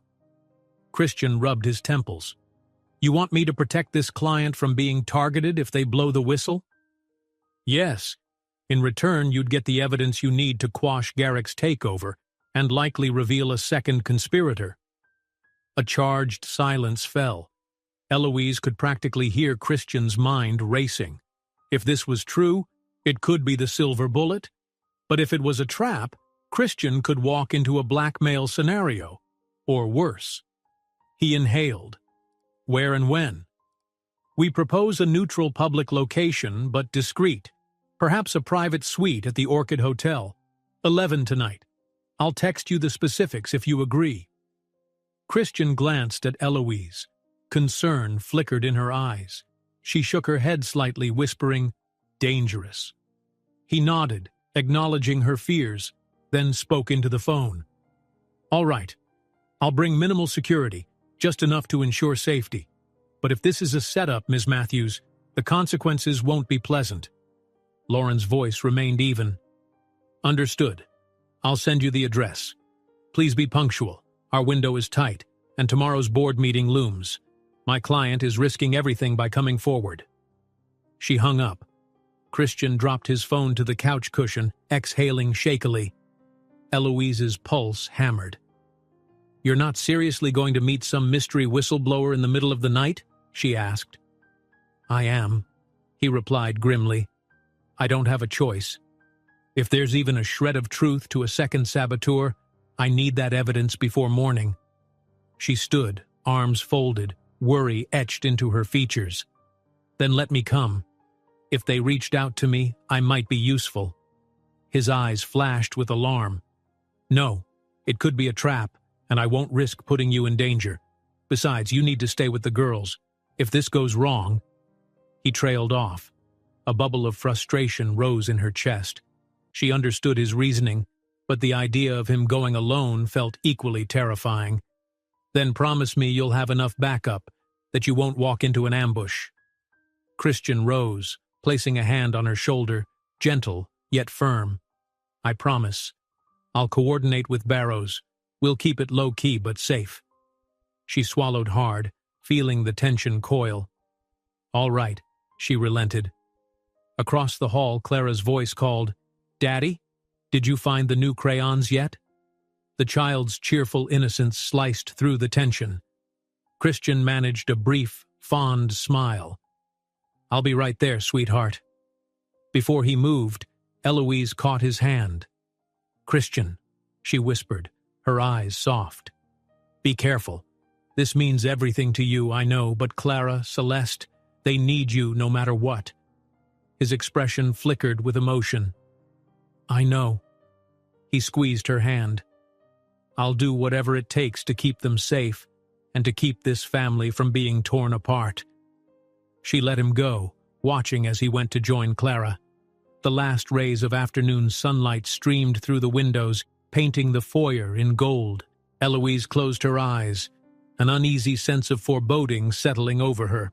Tonight's meeting at the Orchid Hotel could unravel Christian's entire plan, or expose the deeper web of betrayal swirling around him. And if someone even more powerful than Garrick lurked behind the scenes, Eloise feared that Christian might be stepping straight into the spider's lair. The Orchid Hotel gleamed in the heart of the city's upscale district. A multi-story facade of tinted glass reflected the twinkling skyline, while inside, wealthy patrons sipped cocktails beneath sparkling chandeliers.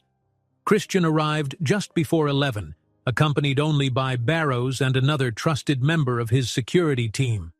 Dressed in a black tux, Christian looked every bit the executive attending a glamorous function, but the tension in his expression revealed a different story. He stepped into the sleek lobby, scanning for any sign of Lauren Matthews.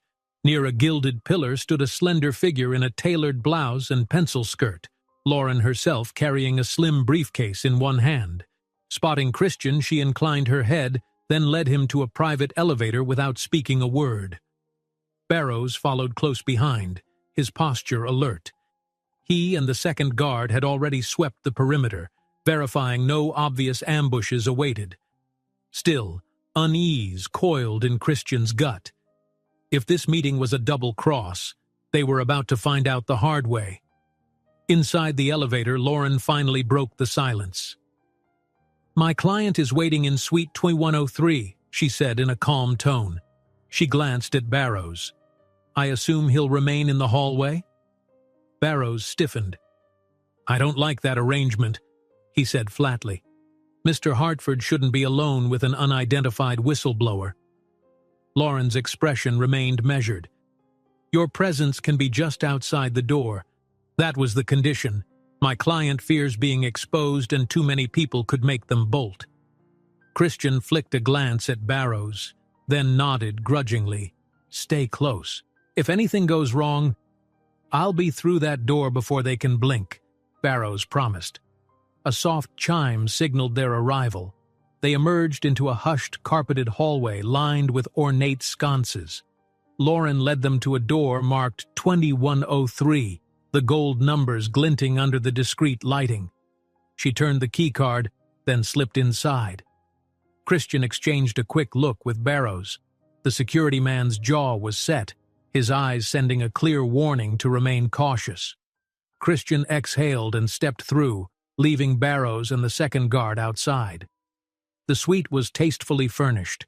Muted gray walls, modern art on one side, a plush sectional sofa facing a panoramic window. The glow of city lights stretched beyond the glass, giving the space an almost dreamlike quality. Near a small round table stood a figure cloaked in a long coat, hood partially obscuring their features. Christian tensed, waiting for Lauren to introduce them. She shut the door behind him, then spoke softly. "We're alone now," she reassured her client. "Mr. Hartford came as promised." The hooded person turned, hesitating. Then, with a trembling hand, they lowered the hood, revealing a face Christian didn't recognize. A man in his late 30s, perhaps, with deep lines of worry across his forehead and eyes that flicked anxiously between Christian and Lauren.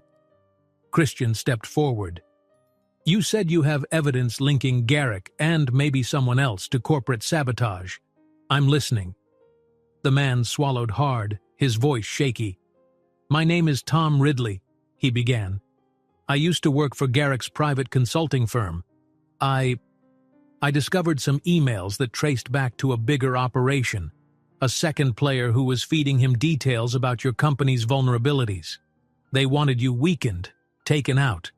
But Garrick wasn't acting alone." Christian's pulse jumped. "Who's the second player?" Tom's eyes flicked to Lauren, seeking reassurance. She nodded, gently placing a hand on his arm. He took a shuddering breath. "I only have a code name. Hera. I don't know their real identity, but from the comms, it's someone with significant influence inside your circle.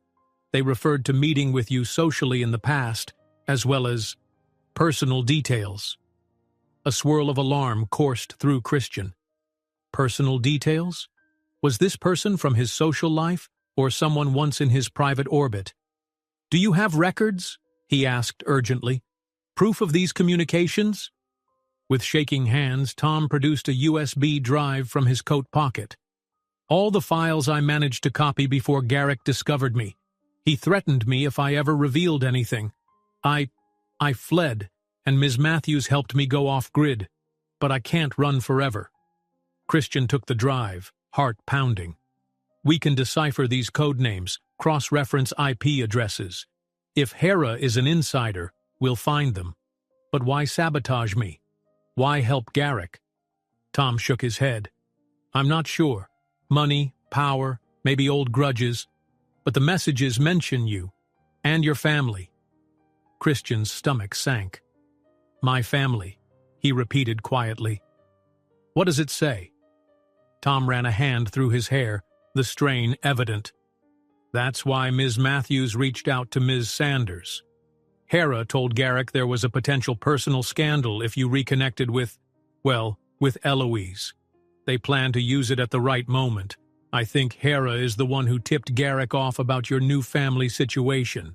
They believe exposing your daughters would destabilize you further and push the board to act." Christian clenched his fists. Someone in his own circles was feeding personal information about Eloise and the twins to Garrick. The rush of anger nearly blinded him. "This bastard had better hope they're gone by the time I find them," he growled under his breath. Lauren cleared her throat. "Mr. Hartford, we're offering you this evidence in exchange for your protection. Tom's life is at stake if Garrick, and especially Hera, learns he's handed this over. He'll need safe harbor somewhere until authorities can take over. Maybe witness protection." Christian forced himself to remain calm, though rage pulsed beneath his composure. "I'll arrange something," he promised. "My legal team and security can keep you safe, Tom, but only if this evidence is legit. We need results tonight. There's a board meeting in the morning." Tom nodded, eyes brimming with relief and fear.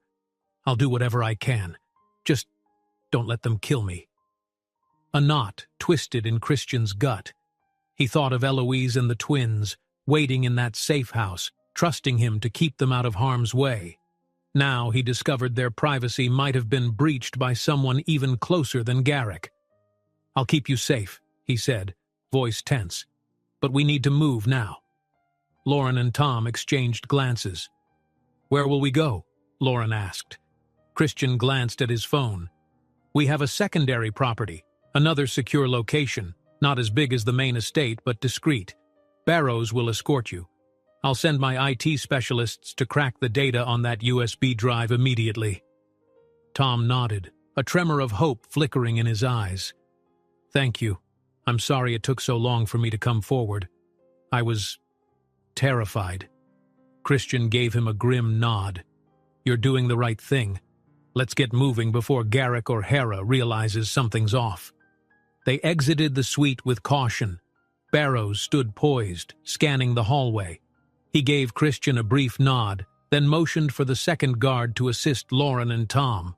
The group proceeded to the elevator, tension thick in the air. Christian's thoughts whirled with questions. Who was Hera? Had he unknowingly shared details of his personal life with someone who despised him enough to manipulate Garrick? Was it a jilted business partner? An old friend turned enemy? By the time they reached the hotel lobby, Christian's phone was ringing. He flicked his gaze at the caller ID, Eloise. A pang of guilt struck him. It was past midnight. She was probably worried sick. He answered quietly, stepping aside while Barrows ushered Tom and Lauren out a side exit. "Hey," he said, trying to keep his voice steady. "Oh, thank God," Eloise breathed on the line. "You haven't texted for hours. Are you okay?" Christian glanced around the lavish lobby. "Yeah, I'm fine. Heading out now. We got something. A whistleblower with potential proof. We're relocating him for safety." Her sigh crackled through the phone. "That's good, right?" "I think so," he murmured, thoughts lingering on the mention of Hera. "Might finally expose the real puppet masters behind Garrick. But we won't know for sure until my team analyzes the data. I'll be home soon." Eloise paused. "All right, be safe. The twins," Clara woke up asking if you were home yet. "I told her you were working." Christian's heart constricted. "Tell her I'll tuck her in if she's still awake when I arrive. And Eloise—" "Yes?" He hesitated, running a hand over his face. So much he wanted to say. About gratitude, about fear, about the life they might have had. But instead he just whispered, "Thank you for trusting me to do this." Her voice softened. "You're their father, Christian. Of course I trust you to protect us." He closed his eyes, relief and responsibility surging in equal measure. "I'll see you soon." Hanging up, he caught sight of Barrows beckoning from outside. They hustled into an unmarked SUV. Tom Ridley huddled in the back seat, looking pale and shaken. The city lights blurred past as they sped off, heading to yet another safe location. An hour later, Christian found himself back at the main safe house, stepping into the foyer with a mixture of exhaustion and a lingering adrenaline buzz. The living space was quiet, only the soft glow of a single lamp lighting the hallway. He tiptoed upstairs, guided by the hush of night. In the guest room adjacent to the twins' bedroom, he found Eloise waiting, arms crossed, face etched with anxious worry. She rose the instant he appeared, her eyes searching him. "Well?" she asked softly. "Is it real?" Christian nodded, pulling the USB from his pocket. "Seems real enough. There's a second conspirator inside my circle. He or she's been funneling personal intel to Garrick, things about you and the twins, aiming to push the board to question my stability. They call themselves Hera." Eloise felt her stomach knot. "Hera," she repeated, voice trembling. "Anyone you suspect?" He dragged a hand through his hair. "I have a few guesses. Old acquaintances, former partners. But no one stands out yet. My IT team is cracking the encrypted files as we speak. I'll know more by morning." She pressed her palms together, fighting the dread that this conspiracy ran deeper than any of them realized. Then her gaze softened, remembering Celeste and Clara asleep in the next room. "Thank you for coming back," she whispered. I was worried." Christian lowered his voice. "I promised you I'd be careful, and there's too much at stake to fail now." She studied his face, shadows dancing over sharp features. In the silent air, a faint warmth passed between them, memories of a bond that once burned bright. For a moment, it felt as though their old walls had crumbled, leaving only two people battling impossible odds to protect what mattered most. He exhaled, breaking the spell. "The board meets first thing. We'll need whatever's on this drive to prove Garrick's guilt, and Hera's. I'll update you as soon as I know anything." She nodded, resting a hand on his forearm in a gesture of unspoken support. "We'll be here. Just come back to us once it's over, no matter what happens with the board." A faint smile tugged at his lips. "I will," he promised. Then, with a final gentle look, he turned and headed downstairs to his makeshift office, preparing for a night of frantic data analysis. Eloise lingered in the hallway, her heart heavy and hopeful at once.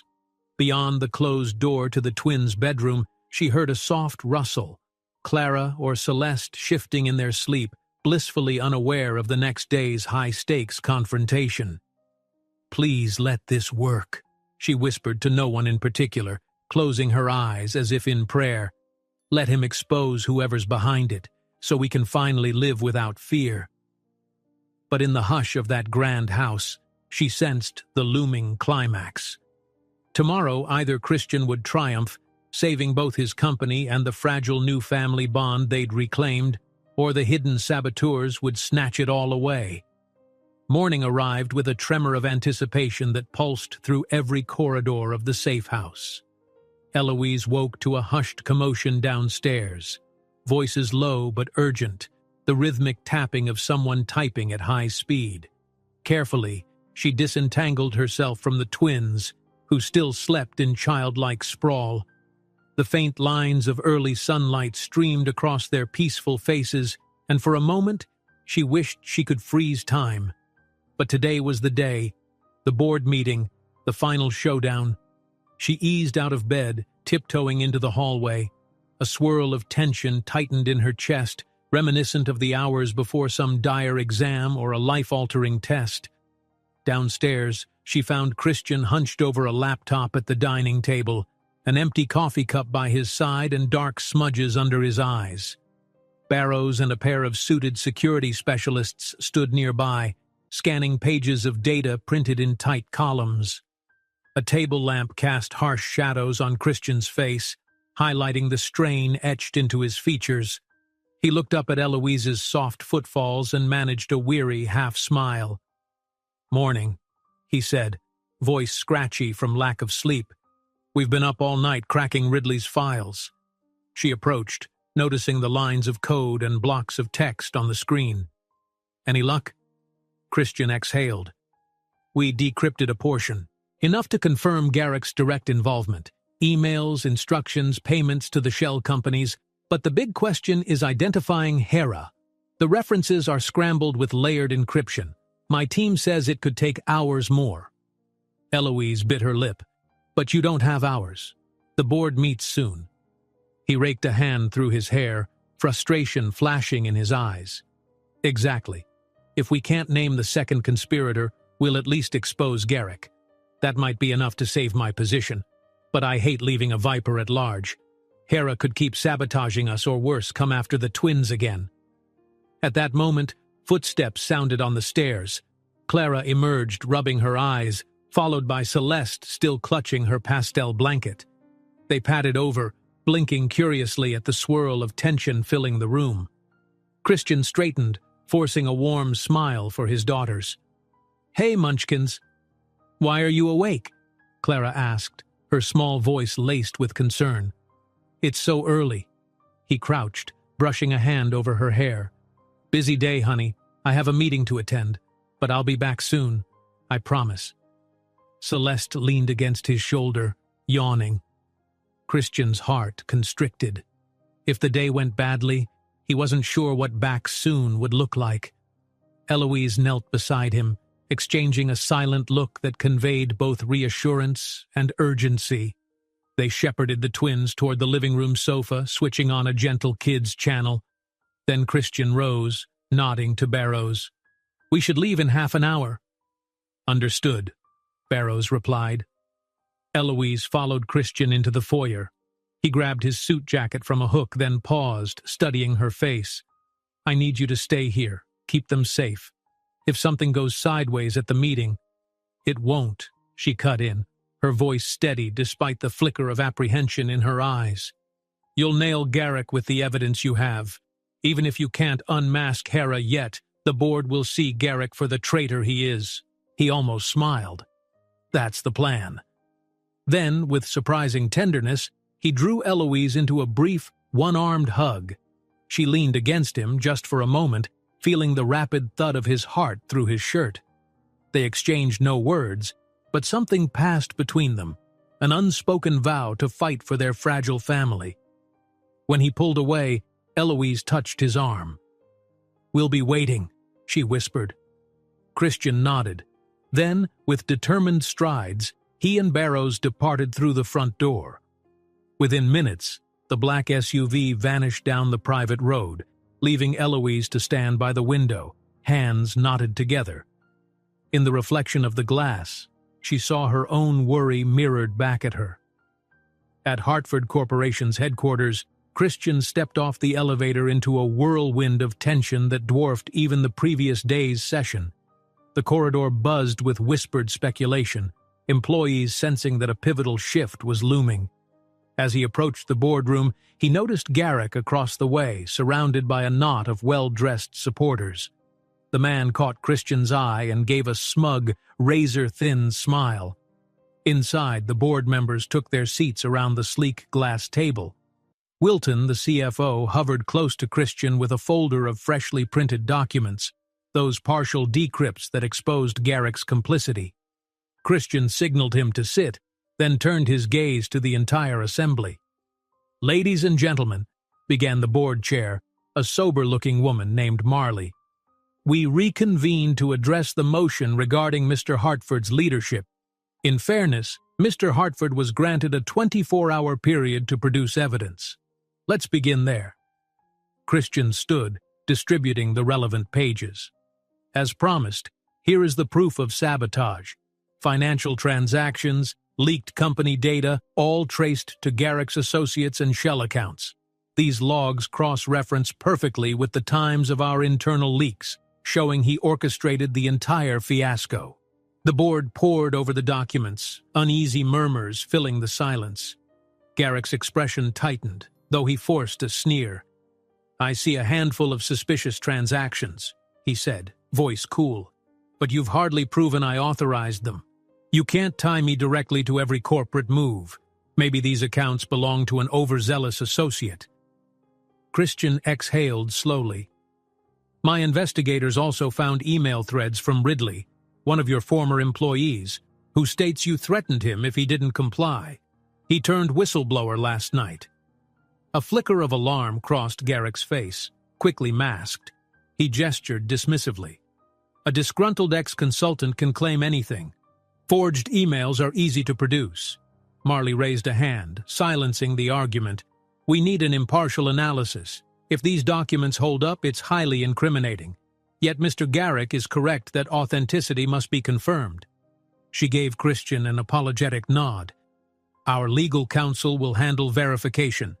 But the question remains, do we have reason to trust Mr. Hartford's leadership while this verification occurs?" Garrick seized the moment.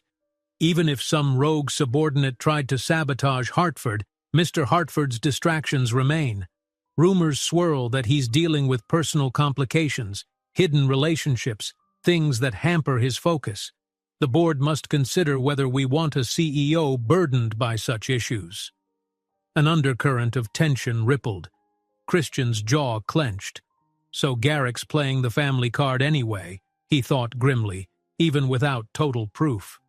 "Whatever my personal life," he said firmly, "it's my private affair. The question is whether I can lead this company effectively, and I assure you, no rumor changes that." Marley surveyed the room. Some board members fidgeted, uncertain. Others glared at Garrick for stooping to personal attacks. Still, the seeds of doubt had been planted. Christian felt anger roiling in his gut. This was exactly what Eloise and the twins were at risk of, their existence weaponized for corporate games. "Let's put this to a preliminary vote," Marley finally said, voice taut. "We can decide if there's enough evidence to suspend any motion of removing Mr. Hartford pending the final forensic analysis. All those in favor of holding off on ousting Mr. Hartford until we authenticate these materials?" One by one, hands rose around the table. Christian counted carefully, pulse drumming in his ears. 5, 6, 7, 8. Just past a majority. Garrick's face paled.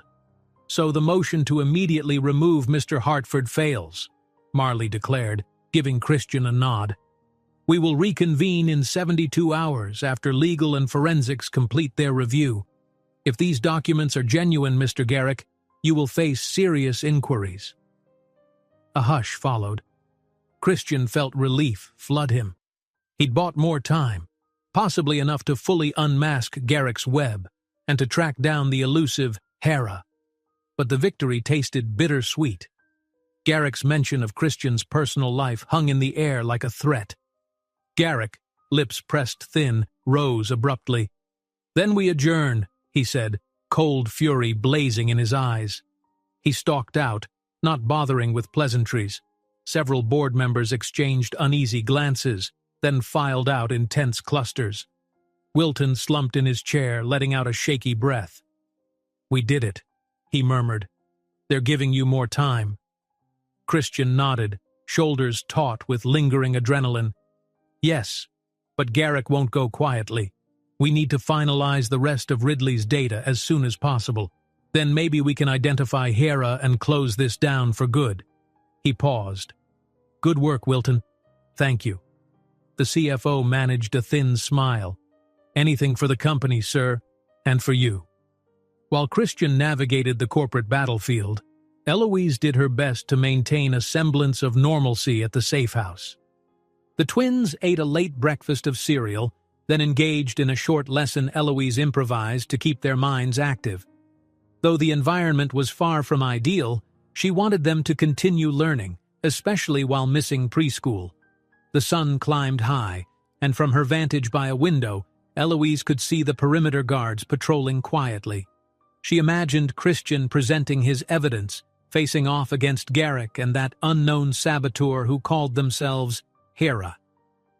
Every so often she checked her phone, heart leaping at any new notification. Finally, near midday, the phone buzzed. A text from Christian. "Vote postponed. Evidence accepted for review. Garrick furious. Coming home soon." Relief washed over her, and she let the twins know Daddy would be back soon. Hours later, the door swung open and Christian strode into the foyer. He looked worn but victorious. Eloise glimpsed the subtle satisfaction in his eyes and felt her shoulders loosen. "It's not over yet," he said quietly when she approached, searching his face for answers. "But the board gave me more time. Garrick's cornered. Now we just have to finish deciphering the rest of Ridley's files, find Hera, and bury this for good." Eloise's gaze flicked to the twins, who peered in from the living room. "That's wonderful," she murmured. "At least you're still in control." He nodded, exhaling. Then, unexpectedly, he caught her hand. "Eloise," he began, voice grave. "Garrick hinted at a personal scandal, our daughter's. That means Hera probably gave him details. They might know more than we thought. If the tabloids get hold of it..." Her eyes flickered with fear. "We can't let that happen. Clara and Celeste deserve privacy." He squeezed her fingers lightly. "We'll protect them. I promise." His words were laced with determination, as if defying the entire corporate world to try him. In the corner, Clara tugged on Celeste's arm, whispering, "Daddy's back. Let's say hi." They trotted over, bright-eyed, and Christian scooped them into a hug, tension briefly melting under their delighted squeals. Eloise watched, a tender ache in her chest. For all the strain and uncertainty, Moments like this felt right, like a glimpse of a future they might actually have together. Yet a shadow loomed, the identity of Hera and the possibility that Garrick or this unknown ally would lash out in desperation. Eloise feared they might not stop at scandal. Today's partial victory only raised the stakes for a final confrontation. Still, Christian was here, holding their daughters close, confidence radiating from him. Against the swirl of greed and betrayal, Eloise clung to that shred of hope. If they could just last a little longer, decode the last pieces of the puzzle, and expose Hera's identity, they might finally be free of these nightmares. For now, she allowed herself to watch Christian and the twins, drawing strength from their laughter echoing in the safe house's grand hall. Tomorrow would bring more battles, but at least today they had won a small, precious reprieve. Soft twilight settled around the safe house, a gentle hush stealing through the corridors. Christian paced in the downstairs office, the heels of his polished shoes clicking against the marble floor. His laptop rested open on the large mahogany desk, lines of code scrolling in a methodical unraveling of the last remaining encryption in Ridley's files. His breath caught each time a new fragment of text appeared, hoping it might finally reveal Hera's identity. In a corner chair, Eloise watched him warily. She'd brought him a plate of untouched sandwiches hours ago. He hadn't taken a bite, consumed by the puzzle that stood between him and freedom, between his family and the threat of a final ruthless blow from their hidden enemy. "Anything?" she asked, her voice subdued. Outside the window, a few security lights glowed, ensuring no intruder breached the property. Christian shook his head, swallowing his frustration. "Our tech team is close. We've cracked 90% of the files, but the last chunk, where they specifically mention Hera's real name, is still scrambled behind some advanced cipher. Garrick must have had top-shelf hackers, and Hera clearly covered their tracks." Eloise rubbed her arms, trying to dispel the chill of worry. "Will we have to wait until morning?" Before Christian could answer, Barrows stepped in, an earpiece clipped to his suit collar. "Sir, we just received a call from your lead investigator in the city. They've isolated a snippet of code that might cross-reference known IP addresses. They say the identity field is about to decrypt." Christian's eyes lit with fierce determination. "Patch them through here, now."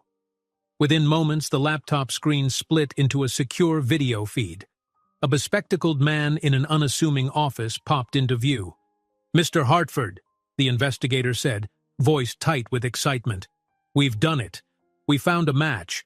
One of the addresses used by Hera belongs to a high-level user at your own corporate domain, hidden behind multiple proxies. It's heavily disguised, but the name linked to the user's personal device is—" A brief flicker on the screen interrupted him. Then, in bold letters, a name appeared in the decrypted text. Eloise leaned forward, heart pounding as she and Christian both read, "Rachel Harris." Christian's breath whooshed out, shock mingled with slow dawning fury. "Rachel," he whispered, disbelief coloring his tone. Rachel Harris was a senior legal counsel at Hartford Corporation, someone Christian had known for years, a friend of the family in earlier times. They'd occasionally dined together at corporate events. She had even once visited him and Eloise back in their early months of marriage. Eloise stared at the screen, memory stirring. She recalled glimpses of the tall, elegant attorney who'd always seemed friendly, perhaps too friendly, when Christian's mother introduced them at a benefit.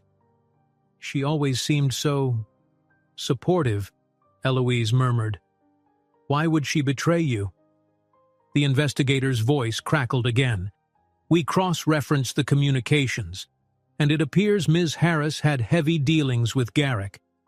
Possibly they shared a personal relationship or a shared vendetta against you. She fed him details about your divorce, about rumors of Eloise's pregnancy, even your recent sightings together. It's all here, spelled out in the logs." Christian's jaw set hard. Rachel, the unassuming counsel who had once championed his philanthropic expansions, was quietly orchestrating Garrick's plan. She was the hidden saboteur codenamed Hera. The final puzzle piece clicked into place. The investigator continued, "We have enough to press charges. Conspiracy, corporate espionage, the works. If you want to proceed, we'll coordinate with the authorities to serve a warrant." Eloise shuddered, remembering how Garrick had nearly forced a vote to remove Christian. Rachel had armed him with personal ammunition. She'd been a silent presence on staff emails, always cordial, always at meetings. "She must have hated you for some reason," she said softly, locking eyes with Christian. Christian snapped the laptop shut, tension radiating from him. "I'll find out," he growled. "But for now, we have the proof we need. Garrick's entire scheme collapses once we expose Rachel as Hera." He glanced at Barrows. "Tell the lawyers to file immediate injunctions, and put the authorities on standby. I want them ready to act." Barrows nodded curtly, stepping out to make the calls. The office fell silent, broken only by the faint hum of air conditioning. Christian turned to Eloise, chest rising with each jagged breath. "We did it," he murmured, shock and relief vying in his voice. "No more secrets. No more hidden conspirators." Eloise moved to his side, gingerly resting a hand on his arm. "But what if she tries to run, or do something desperate? She knows everything about you, even about Clara and Celeste. She could leak it all to the tabloids out of spite." His expression hardened. "We'll move fast. She won't get away with this. And if she so much as breathes a word about the twins, I'll ensure she faces the full weight of the law." They stood there, eyes locked, a silent exchange of triumph tempered by the knowledge that the final confrontation was near. In the next moment, the sound of small feet padding across the marble drifted into the room. Clara peeked around the door, hugging a stuffed rabbit. "Mommy? Daddy? It's late." Eloise's tense expression softened at once. She opened her arms and Clara darted in. "Sorry, sweetheart," Eloise said gently. "We were finishing up some important work." Christian crouched to greet his daughter. "Everything's going to be better now," he assured her, running a hand over her hair. "I promise." Clara frowned, half asleep. "No more bad guys?" Eloise's heart twisted. She exchanged a look with Christian. Then he offered Clara a gentle smile. "We're almost done stopping the bad guys." Celeste wandered in behind her sister, blinking drowsily. Christian scooped both girls into his arms, carrying them upstairs. Eloise followed, relief mingling with exhaustion. Tomorrow, they would confront Rachel, publicly or legally. Then this nightmare might truly end. Morning dawned on the second day after Christian's partial victory with the board. Word had spread quietly through the company that Garrick's sabotage was exposed and that a formal investigation was underway. Christian arrived at the Hartford Corporation building, flanked by Barrows, Ridley, and a few key advisors. Ridley's face was pale, but he carried a resolute gleam in his eyes. Testifying had given him purpose. They headed straight to the top floor, where the same board members awaited. Garrick was already present, pacing near the windows, a furious scowl etched into his features. And beside him stood a tall woman with impeccably styled hair and poised confidence, Rachel Harris. "Christian," Rachel greeted, her tone tight. "I understand you've called an emergency board meeting. Care to explain?" Christian eyed her with barely concealed contempt. "Don't bother feigning ignorance. We've decoded the files. You're Hera. You conspired with Garrick to undermine me and the entire corporation." A ripple of shock moved around the table. Several board members exchanged startled glances, realizing the unassuming lawyer in their midst was actually the puppet master. Garrick shot Rachel a desperate look, as if urging her to deny everything, but she remained icy and composed. "This is absurd," she said coolly. "Whatever so-called evidence you have is surely fabricated. I served as in-house counsel with absolute loyalty for years." Christian drew a thick sheaf of papers from his briefcase. "These aren't forgeries. Our forensic team verified them. Chat logs, bank transfers, direct communications with Garrick. You sold out the company for your own gain." Rachel's mask of calm cracked just a little, eyes narrowing. "I had no interest in seeing the corporation fail. My aim was to see you replaced. Hartford needed a leader who wouldn't squander resources on vanity projects and personal dramas, like your hidden family, for instance." Christian's fury ignited. He slammed the documents onto the table. "You dare justify sabotage by claiming moral high ground? Enough. You endangered thousands of employees, not to mention my children's privacy. This board has the evidence and law enforcement is already on standby." Garrick attempted to interject, perhaps to salvage his own position. "Rachel, She whirled on him, anger blazing. "Don't pin this on me alone, Garrick. You were all too happy to participate, feeding me your ambitions. I only showed you the path to dethrone Hartford." Stunned silence gripped the room as two conspirators turned on each other. Rachel, her composure slipping, realized this was a losing battle. The board members stared in disbelief, many outraged at being so thoroughly deceived. Marley, looking gray-faced with shock, cleared her throat. "Ms. Harris, Mr. Garrick, you're both finished here. The board will convene an immediate legal inquiry. Mr. Hartford, we stand by you and will coordinate with the authorities." Within minutes, security arrived. Garrick, eyes blazing with impotent fury, was led away, while a furious Rachel was escorted out under threat of impending arrest. The tension in the room was electric, but a wave of relief washed over Christian. After weeks of sabotage and hidden betrayals, the darkness had finally come into the light. By mid-afternoon, Christian was free to leave, having supplied extensive statements to the company's legal team. Outside, the sunlight felt warmer than he remembered. He texted Eloise a simple message. "It's over. Coming home." She was on the porch of the safe house when he arrived, the twins playing in the yard with a small ball. He stepped out of the car, shoulders sagging in exhaustion, but with a genuine smile that touched his eyes. Eloise rushed to meet him halfway, searching his face for an answer. "I unmasked Hera," he said quietly, hands settling at her waist. "It was Rachel Harris. She's in custody, or will be soon. Garrick, too. No more threats." Eloise's eyes shone with relief. "Thank God," she whispered, hugging him tight. He held her, inhaling the subtle floral scent he'd once missed so fiercely. Clara and Celeste, noticing their father's return, dashed over with squeals of excitement. Christian lifted them into his arms, burying his face against their hair. They giggled, delighted in his rare show of unguarded affection. "Bad guys gone, Daddy?" Clara asked, wrinkling her nose. He nodded, voice thick. "Yes, sweet girl, the bad guys are gone." They huddled there, a tangle of arms and comfort, the safe house no longer a gilded cage but a sanctuary where a wounded family could finally begin to heal.